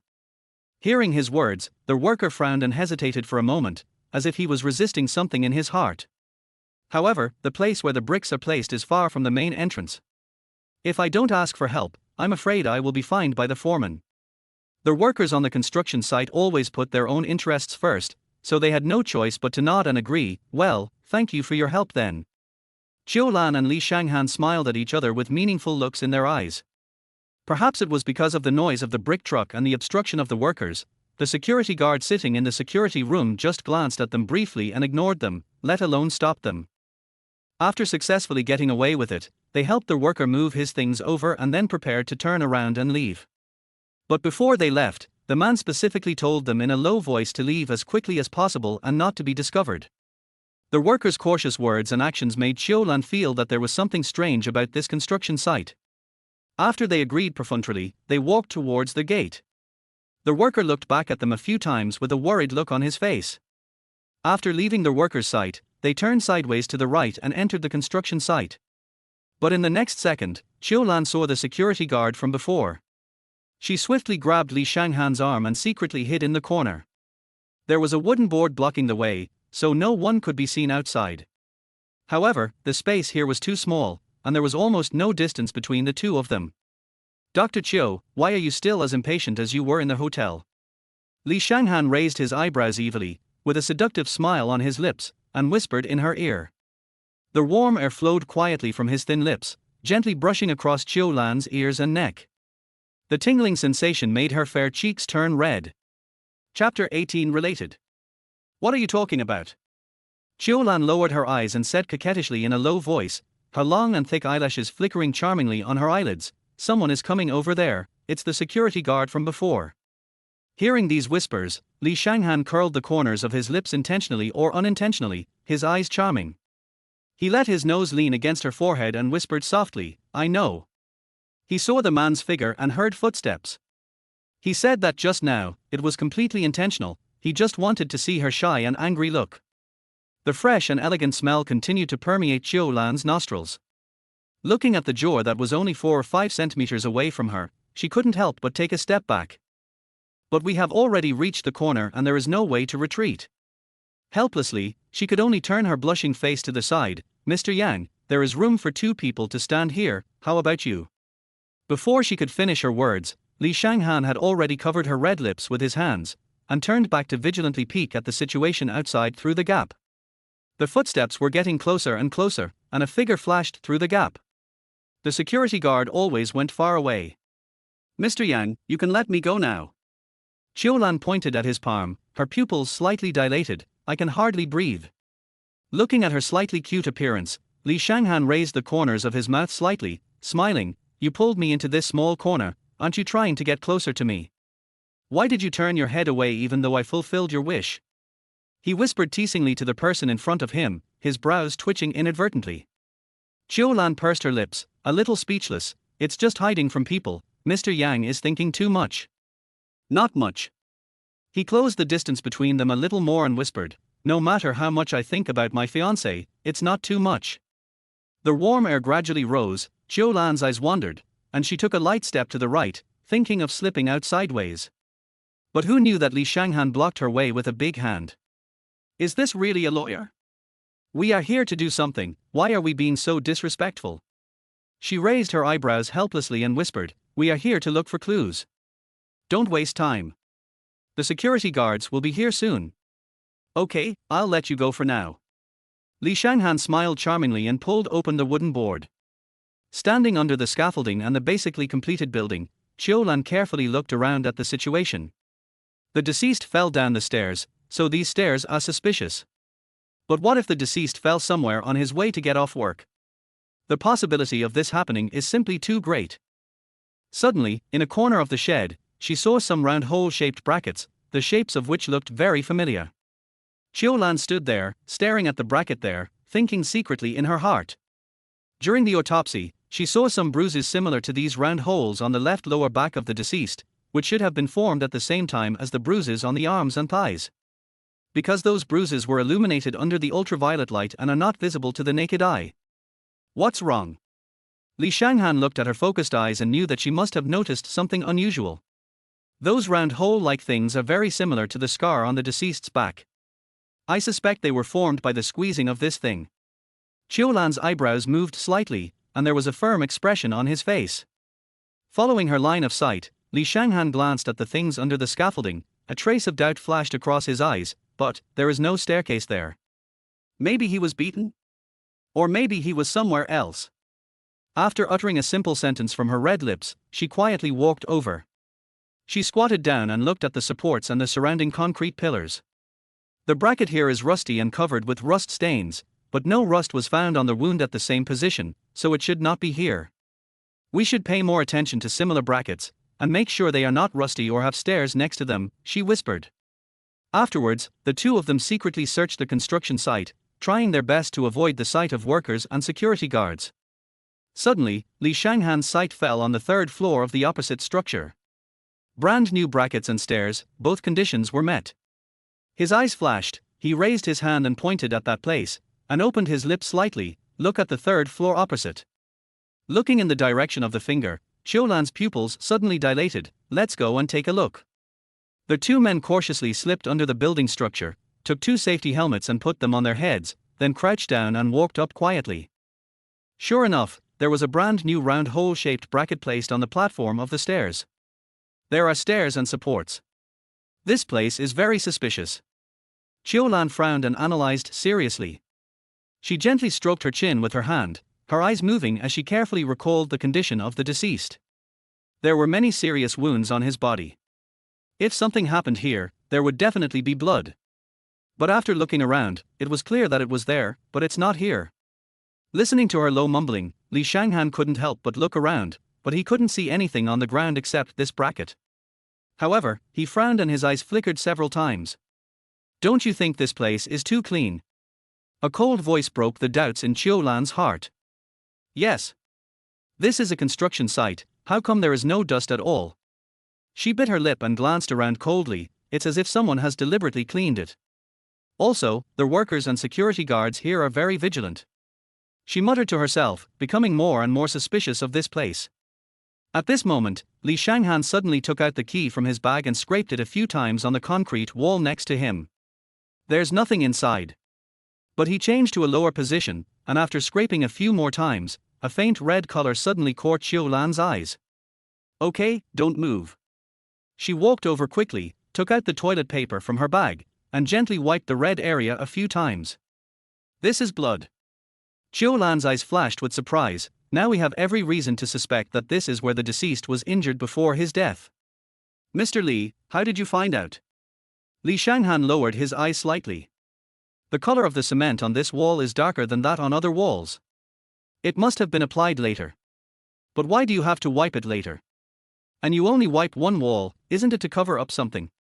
He wiped the key indifferently and put it in his pocket. At this moment, Qiu Lan looked at him as if a god had descended, emanating a powerful aura that seemed to control everything. But at this moment, 2 or 3 workers discovered the two people here. They hurriedly came up and asked in panic, "Who are you? Why are you here?" "I'm a forensic doctor from the Public Security Bureau." Qiu Lan stepped forward and revealed her identity. "I now suspect that this place is related to a previous fall from a building. You can't touch anything here. The police from the Public Security Bureau will come and take over this place soon." After saying that, she turned around and glanced at the person behind her. Li Shanghan immediately understood what she meant and called Xu Chengyang. Chapter 19 Further Development. In less than half an hour, vehicles from the Public Security Bureau and the Forensic Science Department were parked outside the construction site. Serious police officers and meticulous forensic personnel walked to the scene of the accident with a strong momentum. "Officer Xu, you're here." Qiu Lan walked up quickly and reported the situation at the scene to them. The round hole-shaped bracket here is very similar to the scar on the left lower back of the deceased. Also, Mr. Li discovered something strange here. My initial observation suggests it's human blood. I'll have to trouble you with the details. Looking at the person in front of him, Xu Chengyang raised the corner of his mouth slightly and turned slightly. "Okay, don't worry, I have notified expert Qiu from the Forensic Science Department." The man behind him, wearing sunglasses and with a cold aura, took a step forward. He put down the silver box in his hand, extended his hand to the person in front of him, and nodded politely. "Hello, senior chemist of the forensic department, Qiu Fan." "Hello, expert Qiu, I'm forensic pathologist Qiu Lan." Qiu Lan also extended her hand to greet him politely. After a round of greetings, the staff from the forensic department began to take samples, while she and Li Shanghan stood aside and told Xu Chengyang about what happened at the construction site in the morning and all the discoveries. After listening to all the content, Xu Chengyang lowered his eyes and frowned slightly. "Lawyer Li, if the bloodstains here prove to be from the deceased, then can we sue Qiu Group?" "No." Li Shanghan pursed his lips, his expression solemn. "The bloodstains here can only prove that the deceased was injured here. It is unknown whether he fell or was beaten. We can't even say that he was injured due to work fatigue." At this point, he paused and thought, "But if we can get the schedule at the construction site, we can find out his specific working hours and effective working hours. If we can prove that the overtime hours here exceed the human body's load and cause injuries to employees, we can sue for workers' compensation. Yes, every construction site has a construction schedule. As long as it can be proven that the time is too long, and I can produce an injury report and an assessment of the basic level of human function, the Qiu group will definitely be in big trouble. Qiu Lan frowned, and a sharp gleam flashed in her eyes. I'm going to talk to the foreman here. Xu Chengyang pursed his lips and walked away with a serious face. The unfinished building was already surrounded by workers, who were staring at the scene above with extreme nervousness. Standing aside, you can still vaguely hear their whispers. What should I do? What should we do if this place is discovered? I lost my job and I don't have money to go home this year. I didn't have much money to begin with. Yes, they also deduct all kinds of fees. The sound of sighs rising and falling could be heard continuously. Listening to their complaints, Qiu Lan felt a little confused. Too little money. And all kinds of deductions. Is there any other illegal behavior on this construction site? Or maybe it was Qiu's instigation. After all, the Qiu family is obsessed with profit and will do anything for their own benefit. At this moment, a man standing in the front frowned and glanced at the workers next to him fiercely. The sighing sounds stopped immediately. This is probably the foreman of this construction site. He is really fierce. Xu Chengyang seemed to have noticed something strange about this man. He walked over with a sullen look on his face and asked, "Are you the person in charge of this construction site?" As soon as he saw the police officer coming over, the man immediately relaxed his expression and whispered, "Yes, I'm the foreman in charge of this construction site. I'm Xu Chengyang, the chief of the Serious Crime Unit of the A City General Bureau." He introduced himself in a cold voice, then took out his police ID from his bag. "This is my ID." The man pursed his lips, looking a little nervous. "I have a few questions for you." Xu Chengyang glanced around and finally fixed his eyes on a bungalow not far away. "Let's go there and talk." "Okay." The foreman answered in a low voice, his eyes wandering. While talking just now, Qiu Lan had been carefully observing the foreman's every move, and this cautious action certainly did not escape her sharp black eyes. Having studied psychology and criminal investigation techniques, she immediately saw through the man's panic and the secret he was hiding that he dared not tell anyone. She, Li Shanghan, and a police officer in charge of record-keeping walked into the bungalow together. The foreman clenched his fists and rubbed them constantly, and his legs were curled up under the chair and kept shaking, which was obviously a sign of guilty conscience. "What's your name? How old are you? Where are you from?" Xu Chengyang supported his hands on the table in front of him, his eyebrows were cold and his voice was indifferent. "My name is Wang Daqian, I'm 48 years old and from F City." The foreman lowered his eyelids and answered his question in a low voice. "Do you know this person?" Xu Chengyang took out a photo of the deceased and placed it in front of him, pointing at the person in it and spoke calmly. As soon as the foreman saw the photo, he immediately swallowed his saliva and sweat broke out on his forehead. I. He pursed his lips, a little hesitant in his heart, as if he was considering something. "I don't know him." This was obviously a lie. He knew the deceased and he had worked here before he died. But this fact has to be said by the foreman himself. "Wang Daqian, you should know that lying in front of the police is illegal. The law is vast and wide. If I find out the truth and you tell it yourself, the nature of the two is different." Xu Chengyang stood up, straightened his back, and spoke slowly. The sound was cool yet somewhat lethal. The foreman sat on the chair, wiped the sweat from his forehead with his hand, and remained silent. Seeing this, Qiu Lan walked up to him calmly and paced in place. "Wang Daqian, 48 years old, a middle-aged man, should have a family, with sons and daughters. We were originally a happy family. If we are sentenced to jail for something like recording a confession, what will happen to our children in the future?" She tapped her chin in pretended worry, glancing at the person next to her from time to time. The foreman obviously couldn't sit still when he heard this, and beads of sweat slid down his cheeks one by one. Qiu Lan raised the corners of her lips meaningfully, and an ambiguous smile appeared in front of him. "Foreman Wang, whether you tell the truth now or not, I can know the truth. Look at you. You are sweating profusely in the March weather. Since you came in, your clenched hands have been shaking. Your legs are tucked in, and you dare not look people in the eye. This has proved that you are nervous and guilty. So, do you think I can know the truth?" She smiled softly, her voice gentle. "Officer Xu has already said that what you said and what I said are two completely different things. Think about it carefully." With just a few words, he gradually broke down all the defenses in the foreman's heart. He raised his eyes slightly, pursed his lips, hesitated for a long time, and finally spoke. He is Li Xiaod, and he has been working on the construction site for a year. Chapter 20 Standard Work and Rest Schedule. The foreman's answer made Qiu Lan curl her red lips in satisfaction, and Li Shanghan on the side also glanced at her tenderly, with the corners of his mouth raised and a faint smile. This woman is really amazing. Just now at the construction site, the foreman's wallet fell down, but he immediately picked it up and put it back in his bag. In just this moment of opening and closing his eyes, Li Shanghan still saw the photo in the wallet compartment. A family of 4, with bright smiles, living in harmony and happiness. Such keen insight is not possessed by ordinary people, and he did not expect Qiu Lan to be able to do it. It is also possible to contact psychology in a short period of time for criminal investigation inquiries.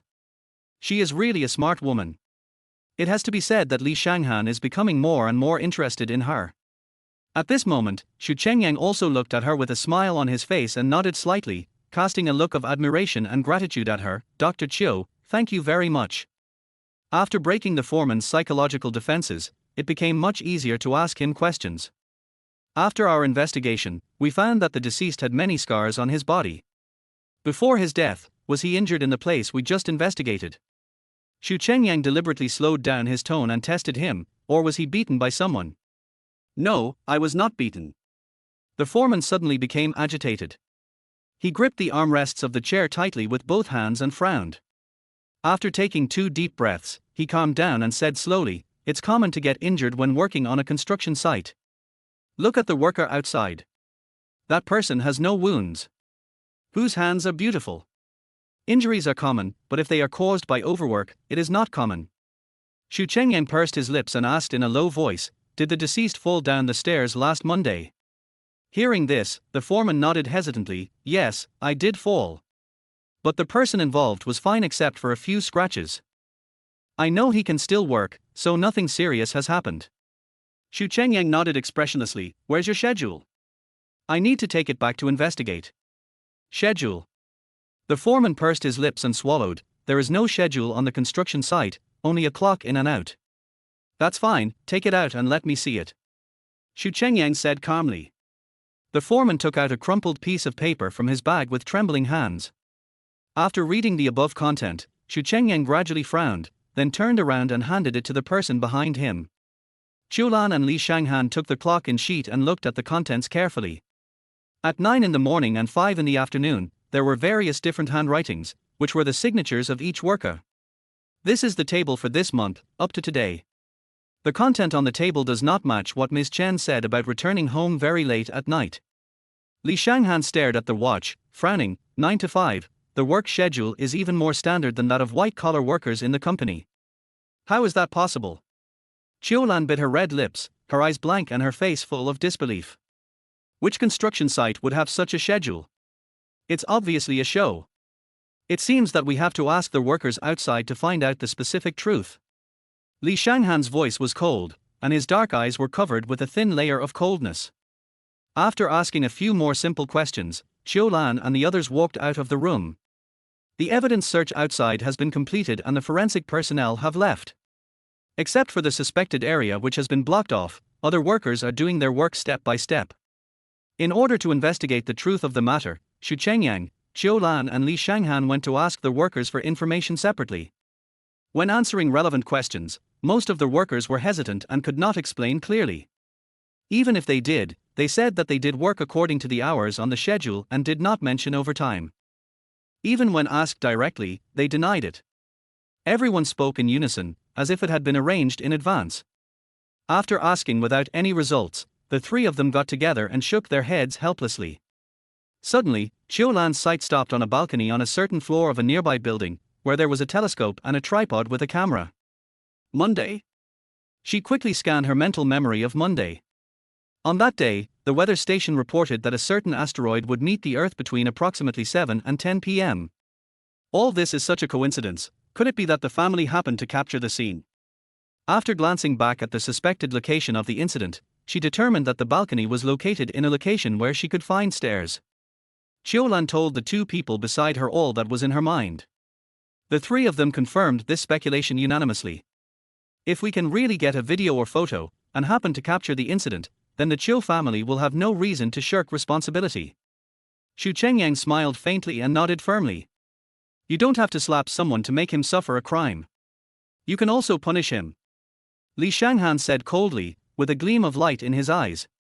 The time clock provided by the foreman was for 9 to 5, but if the camera captured evidence of work from 7 to 10, false reporting would also be a crime, and it could also prove that the workers on the construction site were working overtime. Li Shanghan lowered his eyes meaningfully. Silent evidence is the most powerful and can convince the judge and jury better than what people say. It would be even better this way.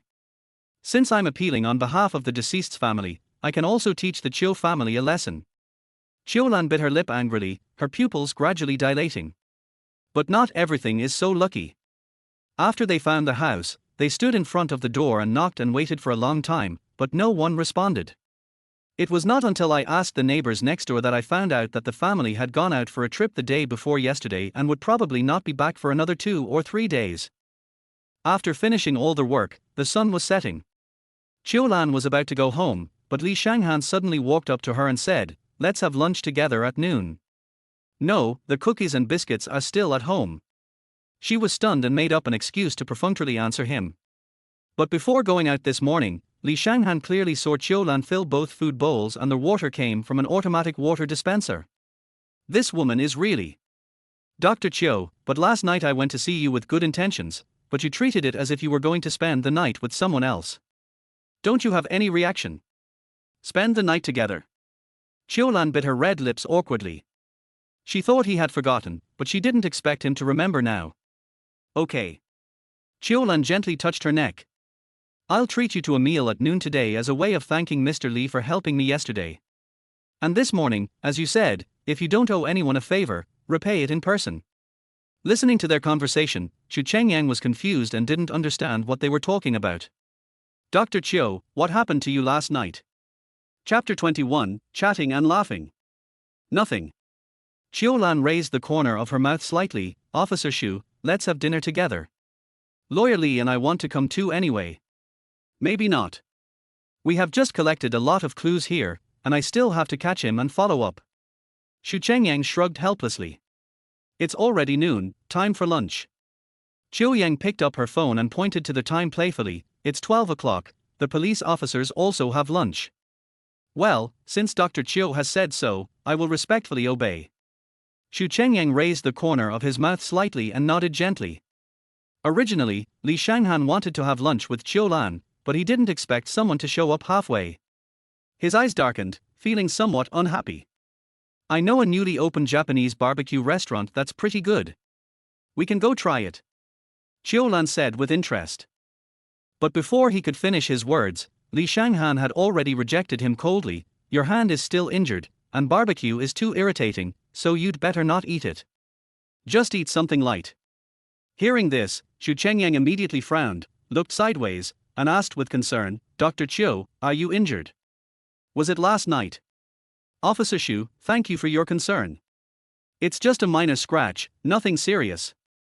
Qiu Lan raised the corner of her lips gently and spoke softly. I'm so sorry for not sending you home yesterday.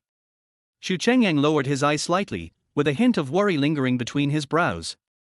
Lawyer Li is right. Since you are injured, let's eat something light.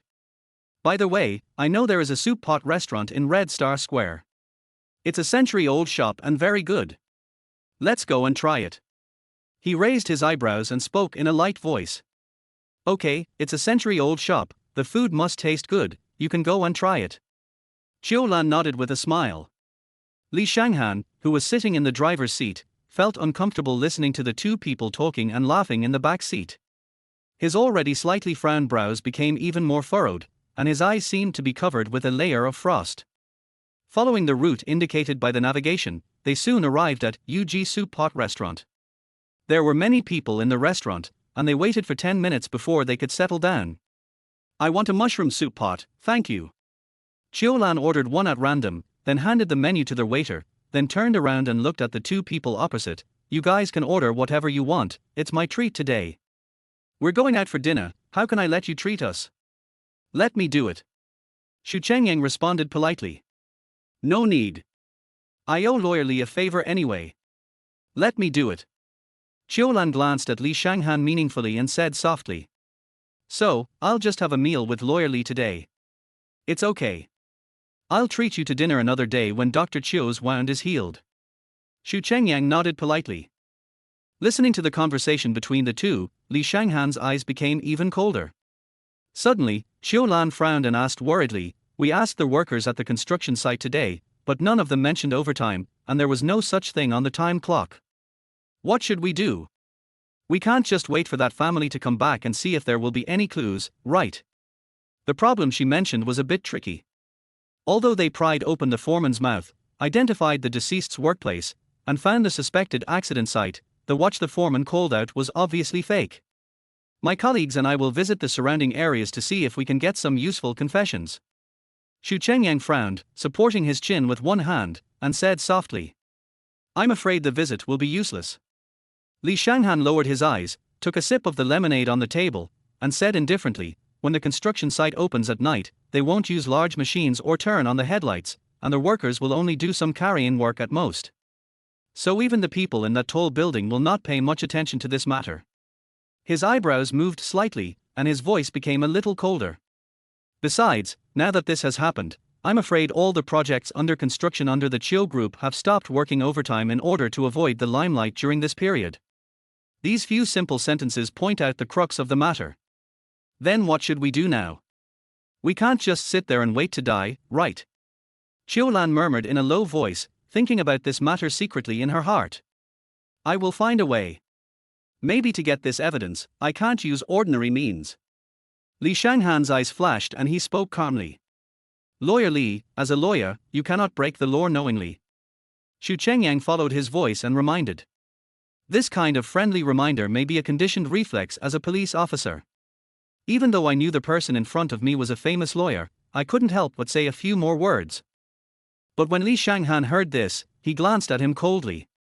Just now, she was talking and laughing with the woman who cared about him in front of him, and now she was saying some irrelevant words in front of him. It really made him feel unhappy. "Officer Xu, you are worrying too much. I know the basic bottom line, but all is fair in war." His words were not polite at all, and his eyebrows were very sharp. These expressions were all seen by Xu Chengyang, and the expression on his face couldn't help but stiffen a little. The atmosphere between the two people was getting colder and colder.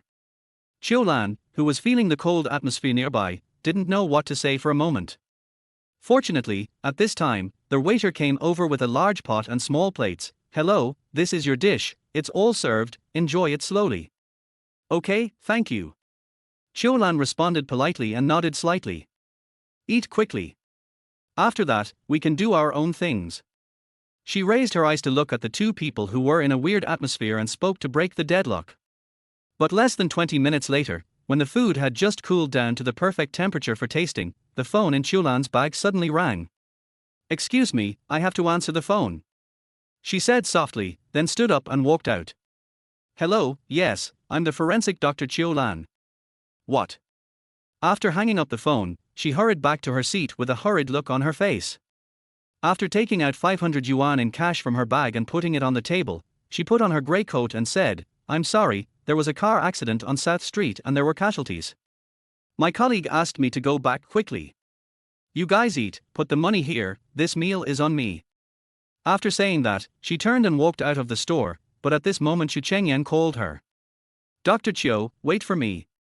I have to go back to the police station as well. Let's go together. I can also give you a ride." He quickly followed while putting on his coat. "Okay, then I'll trouble you." Qiu Yang frowned and nodded slightly. When she reached the door of the store, she did not forget to turn around and wave to Li Shanghan, with a hint of apology on her face. Looking at the two people leaving together, the unfinished food on the table, and the several bright red $100 bills, Li Shanghan felt speechless and unhappy. Chapter 22: Creating Ripples. The traffic accident on South Street was serious, with 3 vehicles involved in a pileup, and also involved a large truck and a medium-sized bus. According to reports from the scene, the driver of a car died on the spot, and there were also casualties in the bus, but the exact number is currently unknown. By the time Qiu Lan and Xu Chengyang rushed back to the Public Security Bureau, there were already about 4 black transport trucks parked outside, which meant that there were at least 4 bodies waiting to be dissected. I guess I'm busy today. Although there was another forensic doctor in the Public Security Bureau, he had taken a leave yesterday as he had to undergo an appendectomy in the hospital, so all the bodies sent in today were dissected by Qiu Lan alone. Although she had started dissecting corpses when she was studying forensic medicine, she could only do 2 a day at most, so she would probably be busy until late at night today. Officer Xu, thank you very much. I will go to the morgue first. Qiu Lan pursed her lips, nodded lightly in goodbye, and left in a hurry. In the preparation room, Qiu Lan changed into medical scrubs, put on surgical gloves and goggles, and carefully cleaned and disinfected herself before entering the morgue. The first body was the car driver who died on the spot in the accident. My name is Medical Examiner Qiu Lan. Next, I will be dissecting the body of the car driver who died instantly in the South Street serial car crash. The case number is FW773102. She nodded slightly and narrated the autopsy details into a small recorder hanging on her collar. Xiao Tsong, take good notes. Qiu Lan had a serious look on her face and instructed the assistant beside her in a serious manner. Okay, Dr. Qiu. Qiu Lan nodded slightly, and then began to carefully examine the external injuries of the body. The head of the body has been hit to varying degrees, and there is a large blood clot behind the brain. There were signs of violent impact on the chest and abdomen of the corpse, which is believed to be due to inertia during the car accident. There were bruises on the palms of the corpse, but no obvious scars on other parts of the body. Afterwards, she turned on the ultraviolet lamp to check the bruises under the skin. After doing all this, Qiu Lan picked up the planer and started from the deceased's jaw and opened the body in a straight line. Multiple ribs were broken, both lungs were punctured, and the liver was ruptured. The cause of death was due to a burst lung. That's not right. Just as Qiu Lan was about to draw a conclusion, her eyes suddenly fixed on the lower tissue of the lungs, and a confused look flashed across her eyes. The deceased died of suffocation. Asphyxiation. Assistant Xiao Tsong asked in confusion, how could it be asphyxiation? The deceased died in a car accident. According to common sense, it should be internal organ damage, or death from a blow to the brain. Yes, call Officer Xu. Qiu Lan looked at the blackened alveoli in his lungs with a heavy face. This condition occurs after lung function has been impaired for a period of time. In other words, this case is not just an ordinary car accident, it is a murder. Dr. Qiu, I called and Officer Xu said he will be here soon. Assistant Xiao Tsong put down the phone and reported to her. About 15 minutes later, Xu Chengyang entered the morgue fully dressed. There was a strong fishy smell in the morgue, and on the table was a corpse that had been disemboweled by Qiu Lan. Although no blood flowed out, the yellow fat and bloody internal organs were clearly visible to Xu Chengyang. A nauseous feeling surged up on him, he covered his mouth, retched a few times, his face turned pale. Officer Xu, are you okay? Qiu Lan walked over with concern and said softly, actually, you don't have to come over. We can have a video conference. You've never been in contact with a corpse before, so you definitely won't be able to accept it for a while. She raised her eyebrows slightly. But for herself, she didn't know why, she seemed to be born to be a forensic scientist. In the past, when she was in class, all the classmates ran out, but she didn't react at all, even the professor was shocked. Yeah, when I was in my first year of anatomy class, all the students in the class vomited when they walked out. Officer Xu, you didn't escape, which is good. Assistant Xiao Tsong stood aside and teased him with a smile. No, I'm fine. Xu Chengyang held his breath and panted slightly. This car accident case happened because the traffic police found unusual tire marks on the car at the scene, so they asked us to take over the case and dissect the body. Since Dr. Qiu said he found something unusual, of course I have to come and take a look. Qiu Lan smiled softly, then immediately tightened her lips. With a serious face, she turned and walked towards the autopsy table. Officer Xu, when I was dissecting the body just now, I found a group of slightly black alveoli in the lungs.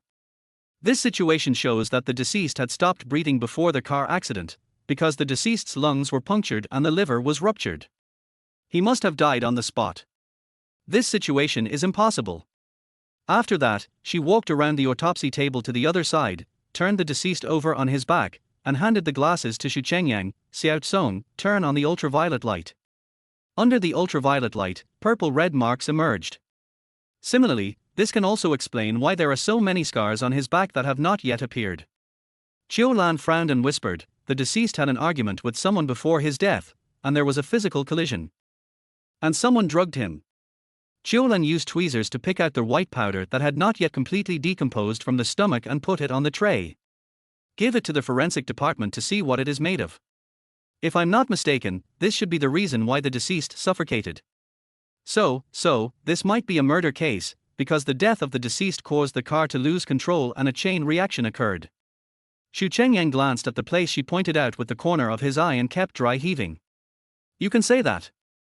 Qiu Lan pursed her lips and answered with a heavy face. After she put down the scalpel in her hand, she noticed the sweaty and pale man next to her. Officer Xu, why don't you go out first? I will give you a detailed autopsy report. Well, thank you for your help then. Xu Chengyang couldn't stand the smell of the morgue and walked out quickly. Who? In the corridor outside, Xu Chengyang supported himself against the wall with his hands, bent over, and took big gulps of fresh and clean air. After feeling more comfortable, he regained some energy, stood up straight and raised his eyes slightly. Through the glass on the morgue door, Qiu Lan's petite and busy figure fell indifferently into Xu Chengyang's eyes. For some reason, the sight of this figure seemed to be as heavy as 1,000 pounds and he could not move it away, and ripples were set off in his heart. The slight fluctuation made his cheeks turn red and hot. A girl with pretty appearance, profound knowledge, smart and witty, calm and composed in the face of danger. How could such a person not be attractive? Although he felt a little embarrassed, Xu Chengyang had to admit that he was really attracted to her. In fact, I was probably attracted to her when I first met her in the bathroom. It's just that after having more contact with her, I have a greater appreciation for her. Chapter 23 Being threatened again? Because a major discovery was made along the way, it took a full 5 hours to dissect the first body, take notes and write the report. Fortunately, the next 3 bodies were fatal due to severe collision or squeezing of the body and brain, resulting in irreversible damage of varying degrees, so there was no suspicion. It was already 1 o'clock in the morning when we completed all the autopsies on this car accident. There was no one in the 12-story public security building except the police officers on duty, but the lights in the morgue and the serious crime squad were still on. After taking off the equipment for dissecting the corpse and rubbing her palms and arms repeatedly, Qiu Lan leaned against the sink, raised her eyes slightly, and looked at her exhausted self in the mirror. The sweat on the forehead, the sleepiness in the corners of the eyes, and the messy hair. Fatigue and sleepiness invaded her body. Although forensic work is tiring, it is her hobby, so she doesn't think it's a big deal. Her long, thick eyelashes trembled slightly, she gently closed her eyes, and exhaled slowly. The night and the early morning seemed to have a different kind of beauty, with a dark sky dotted with stars. There was no noise during the day, but instead a gentle tranquility. Everything is so quiet and comfortable. But at this moment, outside the bathroom, there was a sound of slow footsteps and a rustling sound from the friction of plastic products. Is there anyone else? With her keen insight, Qiu Lan quickly noticed all of this. Assistant Xiao Tsong has already left, so there shouldn't be anyone else in the morgue except her. Could it be the same person who threatened her last time? Thinking of this, Qiu Lan's eyes suddenly emitted a cold light. Same old trick. Am I going to scare you a second time? She quietly picked up the broom by the wall, then tiptoed to the half-meter-high water platform behind the door. Qiu Lan held her breath, stood on tiptoe, and stared at everything outside. The footsteps sounded sometimes far away, sometimes near, sometimes heavy, sometimes light, as if they were pacing back and forth. What's going on? Just then, a soft sigh reached her ears. Huh? Where did the people go? Upon hearing the voice, Qiu Lan breathed a sigh of relief and put down the broom in her hand. It turned out to be Xu Chengyang. Officer Xu, why haven't you gone home yet so late? Qiu Lan tilted her head slightly and asked in a low voice. Dr. Qiu, you are here. I just waited for a long time but didn't see you. Xu Chengyang curled his lips slightly and explained softly, I was checking the background of the deceased and analyzing the information you sent over. In the end, I received your information at 12:40. I thought you might not have left yet, so I ordered takeout. He held up the takeout food in his hand and raised his eyebrows slightly. You didn't eat well at noon, so you must be hungry. It would have been better if he didn't mention it. After he mentioned it, Qiu Lan really felt a little empty in her stomach. Officer Xu is really considerate. Thank you so much. She raised the corners of her mouth and revealed a charming smile. In the room where the body was dissected just now, Qiu Lan lighted a light lavender incense and then opened the takeout box. The fragrant aroma of meat filled her nostrils. Braised pork, it's great. Officer Shu, have you eaten yet? She picked up a piece of braised pork and asked the person next to her in confusion, do you want to share? Anyway, there are 2 pairs of chopsticks here, and I can't finish this much. No, thanks, I've eaten. Shu Chengyang pursed his lips and gently rejected her. Seeing Qiu Lan enjoying herself, he took a deep breath, held his breath, and scratched his head. The courage of female forensic doctors is indeed different. Just now he was in close contact with the corpse here, and now he is enjoying delicious food in the same place. Although Shu Chengyang is the chief of the serious crime squad, he cannot accept eating in the morgue for the time being. By the way, Officer Shu, have you found any other clues about the person who threatened me before? Qiu Lan frowned, with a hint of worry in her voice. Not yet. Apart from the pair of rubber shoes, nothing has been found yet. Shu Chengyang bit his head and whispered, could it be that it appeared again? No, it's just that you didn't make any sound outside just now, so I thought it was that guy again. Qiu Lan finished chewing the food in her mouth and answered in a low voice. Hearing her words, Shu Chengyang lowered his eyes. This matter should be resolved as soon as possible. If the threatening person fails to succeed the first time, he might appear a second time. It would be better to catch him sooner rather than later to avoid any more trouble. At the same time, Qiu Lan did have some clues in her mind. Everyone in the Qiu family regards her as a thorn in their side. Maybe the person who is threatening her is the one Qiu Yang brought here. What happened 3 years ago, and the last time at the Venus Hotel, she never gets tired of doing such dirty things. Is there anything she can't do? Suddenly, Qiu Lan remembered the few explicit photos of Qiu Yang and the greasy old man on her mobile phone. She might as well send them to her so that she could have a good look at them, which would also serve as a warning to her. The Qiu Lan standing in front of her today is definitely not the cowardly and helpless person who was at the mercy of others back then. After eating, Shu Chengyang offered to take Qiu Lan home, and she did not refuse. The next afternoon, in a private room of the Norwegian Cafe on the 24th floor of the central business district of City A, Li Shanghan was sitting on a soft sofa on one side. With her straight long legs crossed and a cup of fragrant coffee in her hand, she looked out the window leisurely and comfortably, looking at the bustling city as if a ruler was looking down at his own kingdom. Mr. Li, you haven't looked for me since your runaway fiancé came back 3 years ago. Why did you think of me today? A deep, magnetic and seductive voice came from the door of the private room. A man with tall and handsome features and wearing dark blue sunglasses stood at the door. He was wearing a military green camouflage suit and a pair of out-of-print basketball shoes, like a trendy boy in college. But in fact, he is the same age as Li Shanghan. You're here. I've ordered fresh milk coffee with half sugar for you. Li Shanghan was still looking out the window, but his 2 thin lips collided slightly, making a slight sound. Thank you very much. Yu Qijing sat down, picked up the white porcelain gold-rimmed coffee cup, sipped it carefully, and said with a look of enjoyment, the freshly ground coffee in your coffee shop is really good, slightly bitter and mellow, beautiful. Of course, remember to pay the bill for 121 cups. Li Shanghan's brows moved slightly, his voice cold. Do you still need me to pay for Master Li's coffee shop? Yu Qijing raised the corner of his mouth and gently wiped the milk stains from his mouth. By the way, what do you want me to do today? Yu Qijing has been with Li Shanghan for many years and has already known his personality well. This morning, he suddenly called and asked to meet here. It was definitely not for a party, but because he had some important business to do. You should know about the previous fall case of Qiu Group. Li Shanghan put down the coffee cup and opened his lips gently. Chapter 24, The Blood of the Dead. Of course I know. Yu Qijing's eyebrows moved slightly, and he said softly, the Qiu Group's fall from the building case has caused quite a stir on the internet. The lawyer's fee for hiring a lawyer like you to defend was raised by crowdfunding from netizens. That's enough for you to know. I need you to do me a favor. Li Shanghan frowned, his face grim. Hearing his words, Yu Qijing's thick eyebrows couldn't help but frowned. I help. How can I help you? Help me find something at the construction site. Li Shanghan raised his eyebrows slightly and spoke calmly. Construction site.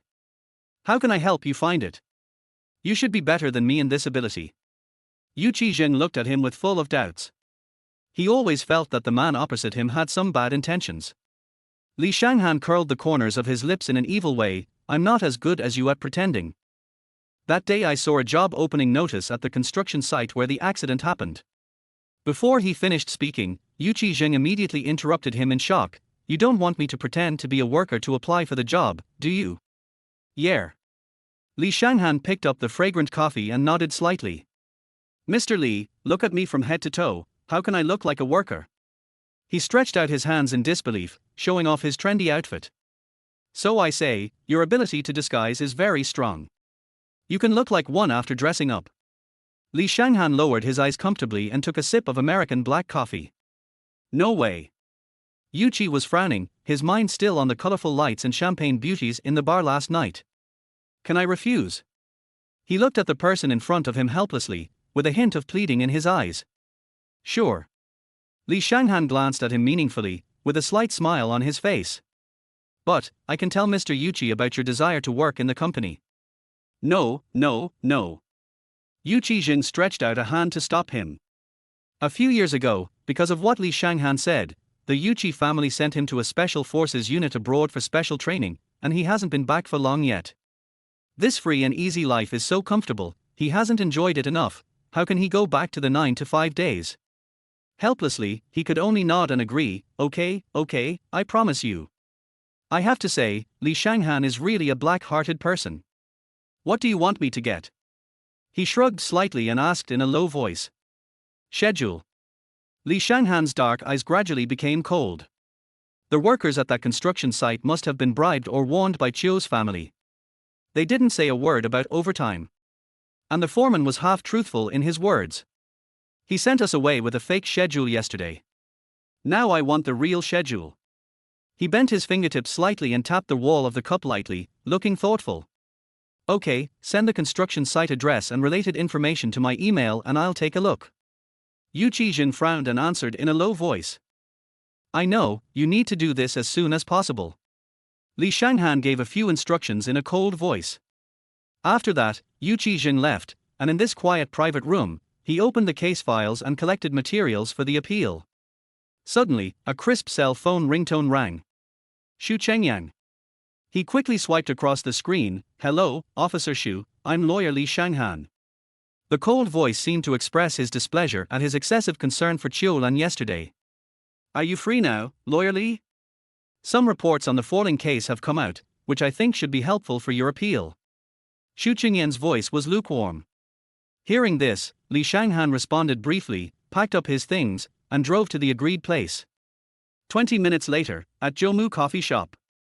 As soon as he walked into this dimly lit place, Li Shanghan saw Xu Chengyang in a corner. Opposite the figure sat Qiu Lan. Although he knew that the purpose of his visit was related to the case, Li Shanghan felt uncomfortable when he saw the two of them being alone. He walked over quickly and whispered, Dr. Qiu, Officer Xu, you are all here. It seems that I am late. It's not late. We came here together after the meeting. We just arrived. Please sit down, Mr. Li. Qiu Lan frowned slightly and glanced at him solemnly. Yeah. Li Shanghan nodded slightly in response, then sat down next to her. Seeing this scene, a hint of displeasure flashed across Xu Qingyan's eyes, but he didn't care too much. He took out 2 freshly printed documents from the forensic science department from his briefcase and handed them to the 2 people in front of him. It has been confirmed that the bloodstains found on the stairs of the construction site yesterday belonged to the deceased. Then it means that that is the scene of the accident. A faint gleam flashed in Qiu Lan's eyes.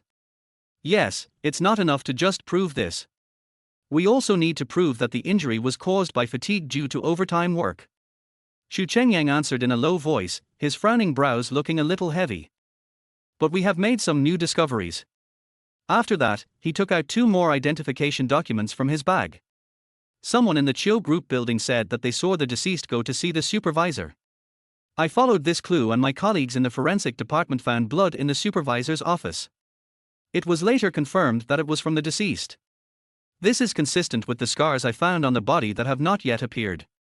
Qiu Lan nodded firmly. Things are finally making some progress. However, even though bloodstains were found in the office, it cannot prove that the deceased was beaten there. Li Shanghan paused and rationally analyzed the information in his hands. Lawyer Li is right. Xu Chengyang sighed heavily, We have no evidence to prove that the deceased was beaten, because the supervisor has many excuses. Listening to what they said, Qiu Lan slowly filtered out the useful information in her mind. Suddenly, her eyes flashed, as if she remembered something. Officer Xu, do you still have the autopsy report I submitted to you? Yeah. After searching in his bag for a while, Xu Chengyang took out a transparent folder. Here, Dr. Qiu, have you thought of anything? Let me take a look. Qiu Lan's eyebrows moved slightly, and she looked through the information in her hand with a serious face. Finally, her eyes stopped at one of the pages. Look. Qiu Lan spread the information on the table and moved it to a place with better light. Although these scars appear to be different in shape under the ultraviolet light, they are regular. And if you think carefully, you will find that these scars are different because of the different angles. Qiu Lan lowered her eyes thoughtfully, her eyes moving. As soon as he heard her words, Li Shanghan immediately understood what she meant. So, you are saying that these scars were caused by the same object? Officer Xu, you may need to call your colleagues in the serious crime squad and ask them to go back to the supervisor's office to look for the murder weapon. Yes. Qiu Lan nodded slightly and gave him a look of praise. I suspect the murder weapon is a regular square object. Chapter 25. The conspiracy begins. After hearing Qiu Lan's analysis, Xu Chengyang immediately called other police officers in the serious crime team and ordered them to search the supervisor's office. At the same time, he also received another message from the police officer. Dr. Qiu, Lawyer Li, I just received news that the Financial Investigation Department has found an overseas account of the supervisor, and there is an unknown flow of funds in it. All of it is inflow, and it is a fixed amount of 300,000 every month. Could the death of the deceased be related to this incident? Qiu Lan lowered her eyes, her heart full of doubts. At this moment, in the living room on the 13th floor of Biashan apartment in Nanwan district, Qiu Yang called Shui Yangcheng with deep meaning. Hey, Yang Cheng, are you busy? The pretentious voice gently pried open her two red lips. Yes, I just finished a meeting and was preparing to organize the information. Shui Yangcheng's voice was a little shocked. Ever since Qiu Lan came back, Xu Yan has always had a gloomy face and often lost her temper. She has never given him a good look, let alone been as gentle as she is now. Don't pack it up yet. I have more important things to do. Come to the old place. Qiu Yang's coquettish voice made people feel a little numb. As a normal man, Shui Yangcheng was no exception. He took a deep breath and a wicked smile appeared on the corner of his mouth. Okay, then you wait for me. I'll be there soon. Okay, by the way, there's a package downstairs, remember to bring it up for me. Qiu Yang shrugged lightly and spoke softly. When she received the express delivery, she still had some doubts in her mind. She hadn't bought anything recently, and the apartment was her private residence in the city, not many people knew about it. She didn't know who sent what. Okay, wait for me. After hanging up the phone, Qiu Yan deliberately changed into a black lace sexy lingerie and dressed herself up simply. She sat in front of the dressing table, looking at her enchanting and beautiful self, and curled the corners of her lips with ill intent. Qiu Lan, just wait for me, I will definitely let you feel the feeling of having your heart pierced by thousands of arrows. About 30 minutes later, there was a gentle knock on the door of the apartment, and a deep male voice came from outside the door. Yang. You're back. Qiu Yang opened the door, threw herself at him enthusiastically, and hung around his neck, with her entire body touching his. Faced with the sudden enthusiasm of the mansion, Shui Yangcheng was somewhat caught off guard. But before he could react, Qiu Lan's passionate red lips had already landed firmly on his lips. Yang, you today. Shui Yangcheng placed his hands gently on her waist and gently opened his lips between breaths. Don't talk. Qiu Yang blinked charmingly and looked at him affectionately. I was wrong to hit you last time. I called you today, but I was afraid that you would be angry and not answer my call. Silly girl, how could I be angry with you? Shui Yangcheng touched her cheek seemingly dotingly, with the corners of his mouth raised, but there was no smile in his eyes. And Qiu Yan didn't really mean what she said. How could she apologize sincerely and earnestly since she was a child? But today I have a request to him. In order to achieve my goal, is there anything I can't give? I knew you wouldn't. As soon as the words left his mouth, his eager bodies moved forward once again, and their lips met in a passionate kiss. Shui Yangcheng flipped her over and pressed her against the wall, and the envelope in his hand fell to the ground. Yang. He closed his eyes and kept biting her. The rich scent of roses lingered between the two of them. Just as the belt slipped off her shoulders, Qiu Yang gently pushed the man in front of her away. Yang Cheng, wait, I have something to tell you. I don't want to wait. Shui Yangcheng whispered in her ear, and his warm breath brushed against her earlobe. Don't be impatient. Qiu Yang gently covered his thin lips and said in a low and tender voice. Come with me. She curled the corners of her lips, revealing a shy and charming smile, then took his hand and walked to the sofa in the living room. Please sit down. Qiu Yang frowned, took his hand, and leaned lightly into his arms. Yang, you called me here today in a mysterious way, what do you want to say? Shui Yangcheng gently put his arm around her waist and stroked it lightly. Hearing what he said, Qiu Lan pretended to sigh in annoyance, and pursed her charming red lips in grievance. Yang Cheng, Qiu Lan, she's back. What? Upon hearing this, Shui Yangcheng's smile instantly disappeared, a look of surprise flashed across his eyes, and he asked in a low voice, are you saying Qiu Lan is back? Yeah. Qiu Yang nodded slightly. Besides, she started to cause trouble for me as soon as she came back. She must be jealous of what we did to her before. Yang Cheng. She lowered her eyes, put on a pitiful look, and said softly, when she came back this time, she seemed to have become a different person. Not only did she actively provoke me, but she also kept going against me. She raised her chin tenderly, her big eyes twinkling and full of tenderness. Can you help me? Qiu Yang said so many words in Shui Yincheng's arms, but he didn't listen at all. He just frowned frequently and kept muttering, Qiu Lan is back. 3 years ago, he followed Qiu Yang's arrangement and betrayed Qiu Lan for fame, fortune and status, sending her to Mr. Chen's bed, thus ruining their love affair. Although Qiu Yang appeared by his side later, Shui Yangcheng did not receive any respect from her during these 3 years, and even lost all his dignity. During this period of time, he often thought of Qiu Lan. When the two of them were in love, he at least had the most basic dignity as a man. So the moment he heard from Qiu Yang that she had returned, ripples of emotion arose in his heart. Yang Cheng. Qiu Yang twisted her body gently in his arms, prompting him. When she was talking just now, she noticed that Shui Yangcheng seemed a little absent-minded. As soon as she saw your look, Qiu Yang couldn't help but want to get angry, but after thinking about it, she still needed his help with the later things, so she could only bite her lip and suppress the anger in her heart. Did you hear me? Qiu Yang pouted her lips, pretending to be aggrieved. Yes. Shui Yangcheng raised the corner of his mouth casually and said perfunctorily. Then are you willing to help me? Qiu Yang slightly bent her fingertips, placed them under his chin, slid them down gently, and stroked his chest. I know you had a relationship with her before, but you are mine now, and I should be the most important person in your heart.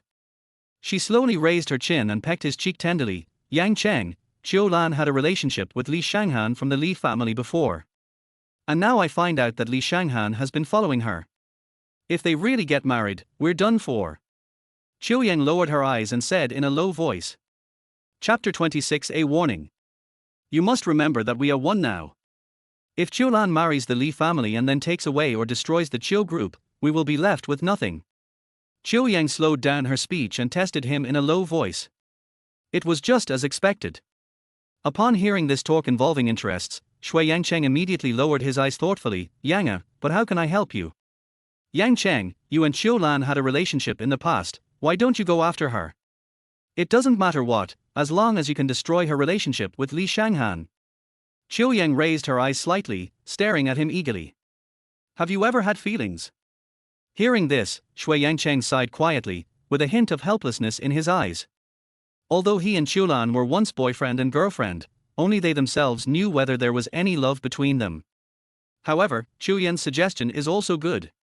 If he pursues Qiu Lan again, he can not only regain his dignity as a man, but also keep everything he has now and make Qiu Yan happy. It must be said that Shui Yangcheng felt secretly delighted when he heard her words, but he must not let Qiu Yan notice that he was moved. Yang, although this can help you, I am with you now. Would you be willing to push me to someone else? Shui Yangcheng held Qiu Yang's hand with a little force, as if to express his care and reluctance to let her go. Of course I don't want to.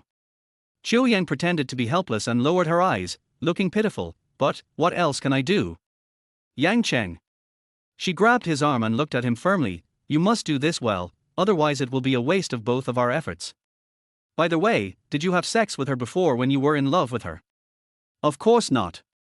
Shui Yangcheng held the woman in his arms seriously and said confidently, "You are the only woman I have ever had. How could there be others?" It is true that she had no relationship with Qiu Lan. After all, she had always been chaste when they were together. The two of them didn't even kiss, they just held hands. So when Qiu Yang wanted to send her to someone else's bed, Shui Yangcheng felt a little regretful. If I had known this earlier, I shouldn't have cared whether she was willing or not and just forced her to do it. Then you'd better take her when you have the chance.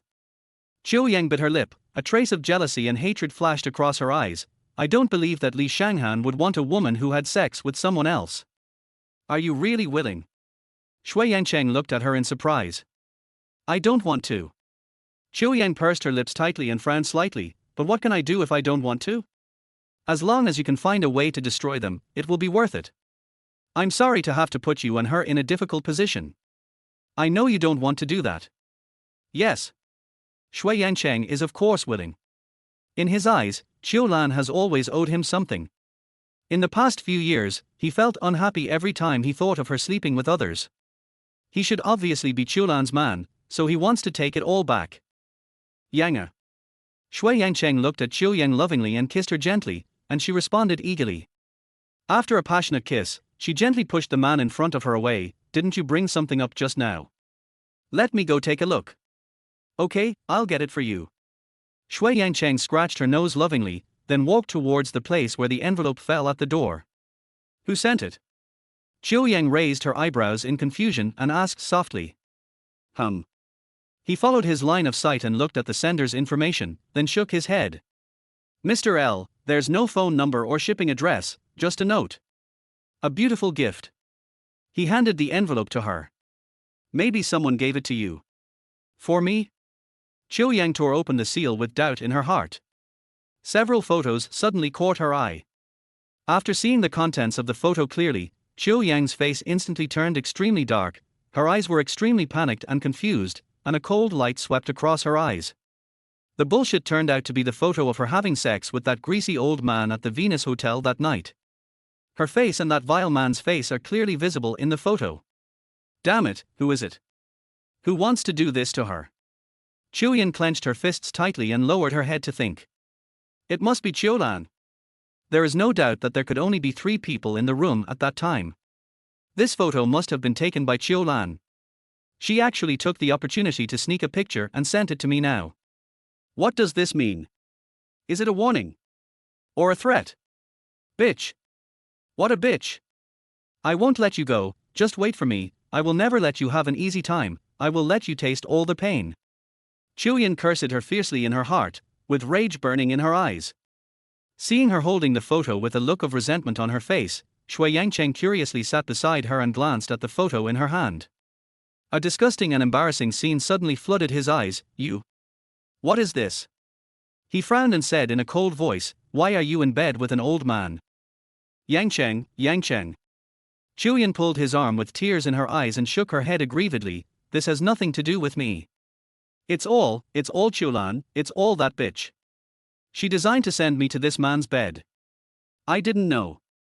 I was unconscious at the time. I didn't know anything. I really felt dizzy, but it was not Qiu Lan's plan at all. It was obviously me who failed to gain what I wanted by sending her to someone else's bed. I didn't expect that I would be the one who suffered in the end. Yangcheng, you have to believe me. Qiu Yang lowered her head and sobbed softly. Shui Yangcheng looked at the 2 people in the photo and their dirty postures, and felt extremely disgusted. That man is old enough to be Qiu Yan's father. Yangcheng. Qiu Yan bit her red lips tightly and held his hand aggrievedly. You must believe me, it was really Qiu Lan who hurt me, and I didn't want to do that. It's okay, it's okay. Shui Yangcheng resisted the urge to vomit and gently wiped away the crystal tears on her eyelashes. I believe you. Of course I believe you. I don't want to. I don't want to have anything to do with a man like that. Qiu Yang frowned and hugged the person next to her. You are the only one in my heart. As soon as she finished speaking, she offered her red lips to him, trying to comfort him. The moment those lips touched Shui Yangcheng, he really wanted to kick this promiscuous woman away and slap her hard in the face, but he couldn't. Qiu Yan is his status and money, there is absolutely no way he can push her away. The two red lips eagerly kissed the thin lips without a trace of emotion. Yang Cheng, I want you to help me wash away the smell of that man. Qiu Yan whispered seductively in his ear. Although Shui Yangcheng was unwilling, he had to obey her and gently opened her collar. A beautiful night. Chapter 27 Evidence in hand. 2 days later, in the same private room of the Norwegian cafe, Li Shanghan and Yu Qizheng were talking face to face. Here, what you want? Yu Qizheng raised his eyebrows casually and handed a yellowed book in his hand to the sullen-faced man opposite him. So soon, it's you. Li Shanghan curled the corners of his lips meaningfully and glanced at him lightly. Unfolding the book on the table, the contents and the bright red official seal of Qiu Group are very eye-catching. Work starts at 7 in the morning and ends at 11 at night. Moreover, it was from February 17 to March 3 that the working hours were temporarily reduced, 2 days after the deceased jumped off the building of Qiu Group.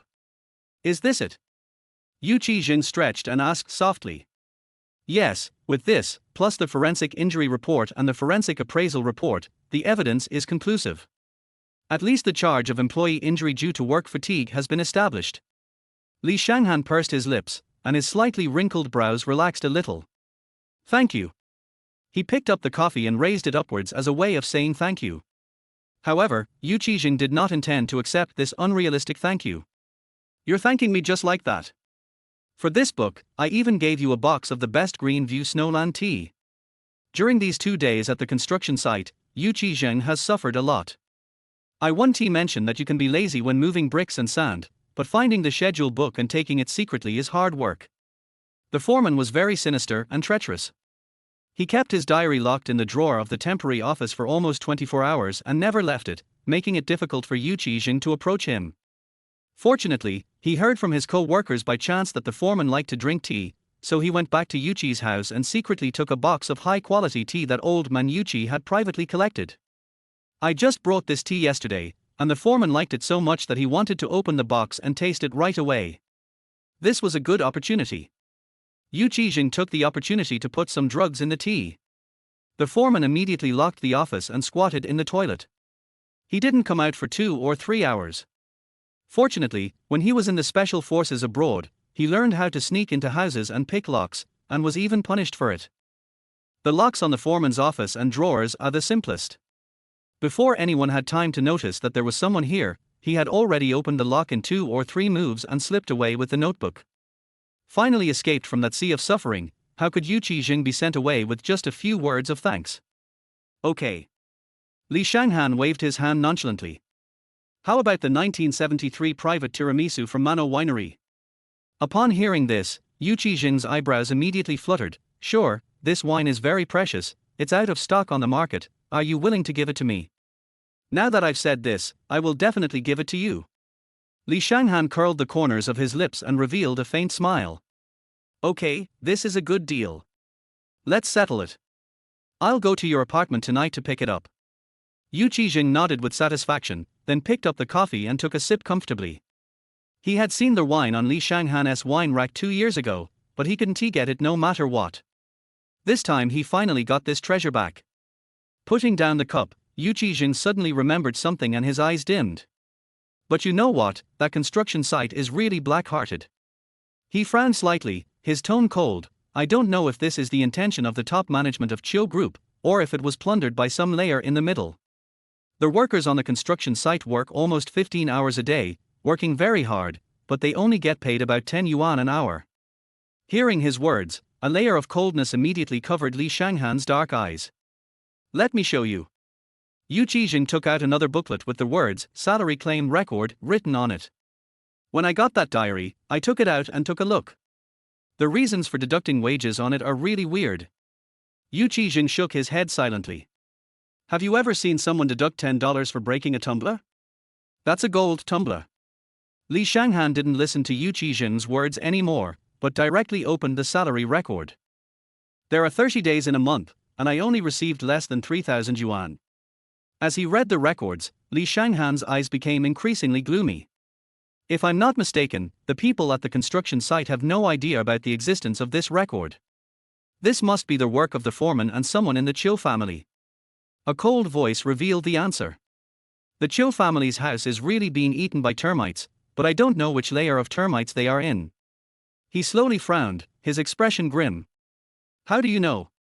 Yu Qizhen frowned, a little confused. Like you said, is that a gold brick? Li Shanghan said, although the workers on the construction site are generally not well educated, no one would think that a gold brick is worth 10 yuan, right? If they saw what was recorded, would they not refute it? Even if they were stupid, they wouldn't let others slaughter them like this, right? I'm afraid they have never seen this record at all. Li Shanghan's eyes darkened and a cold light flashed across his eyes. This foreman is really cruel. Yu Qizhen waved his fist indignantly. I should have given him a stronger dose of the drug and taught him a lesson. Holding the payroll, Li Shanghan was secretly planning in his mind. Qiu Lan should be more interested in this. After all, withholding wages would add another crime to the Qiu group, and the Qiu people she hates the most would also be hit hard. Okay, I get it. Yuqi, you go first. I have an appointment to discuss something. Li Shanghan spoke calmly and sent the person in front of him away. You're sending me away after you've used me. Yu Qizhen glanced at him and said, okay, for the sake of the treasure, I won't bother with you. I'm leaving now. I'll invite you for a drink another day. After Yu Qizhen left, Li Shanghan took out his cell phone and called Qiu Lan. At this moment, Qiu Lan had just reviewed the body of the car driver involved in a previous car accident and walked out of the morgue. Looking at Mr. Li on the phone screen, she lowered her eyes and slid to the position to answer the call. Hello, Mr. Li, I'm Qiu Lan. Well, Dr. Qiu, I'm Li Shanghan. Li Shanghan frowned slightly when he heard her official tone, and then responded to her in the same way. Dr. Qiu, do you have time now? I have some information in my hand and I think you should be interested. Li Shanghan slightly sideways glanced at the two booklets on the table. I just came out of the morgue after examining the body. There shouldn't be anything wrong soon, so I can come out. Mr. Li, what information did you get? Qiu Lan tilted her head, put the phone to her ear, took off her surgical gloves with both hands, and rubbed them gently. The work time record of the deceased in the Qiu group's falling case. Li Shanghan paused and narrowed his eyes meaningfully. There is another one. You will find out when you come. I believe you will be very interested.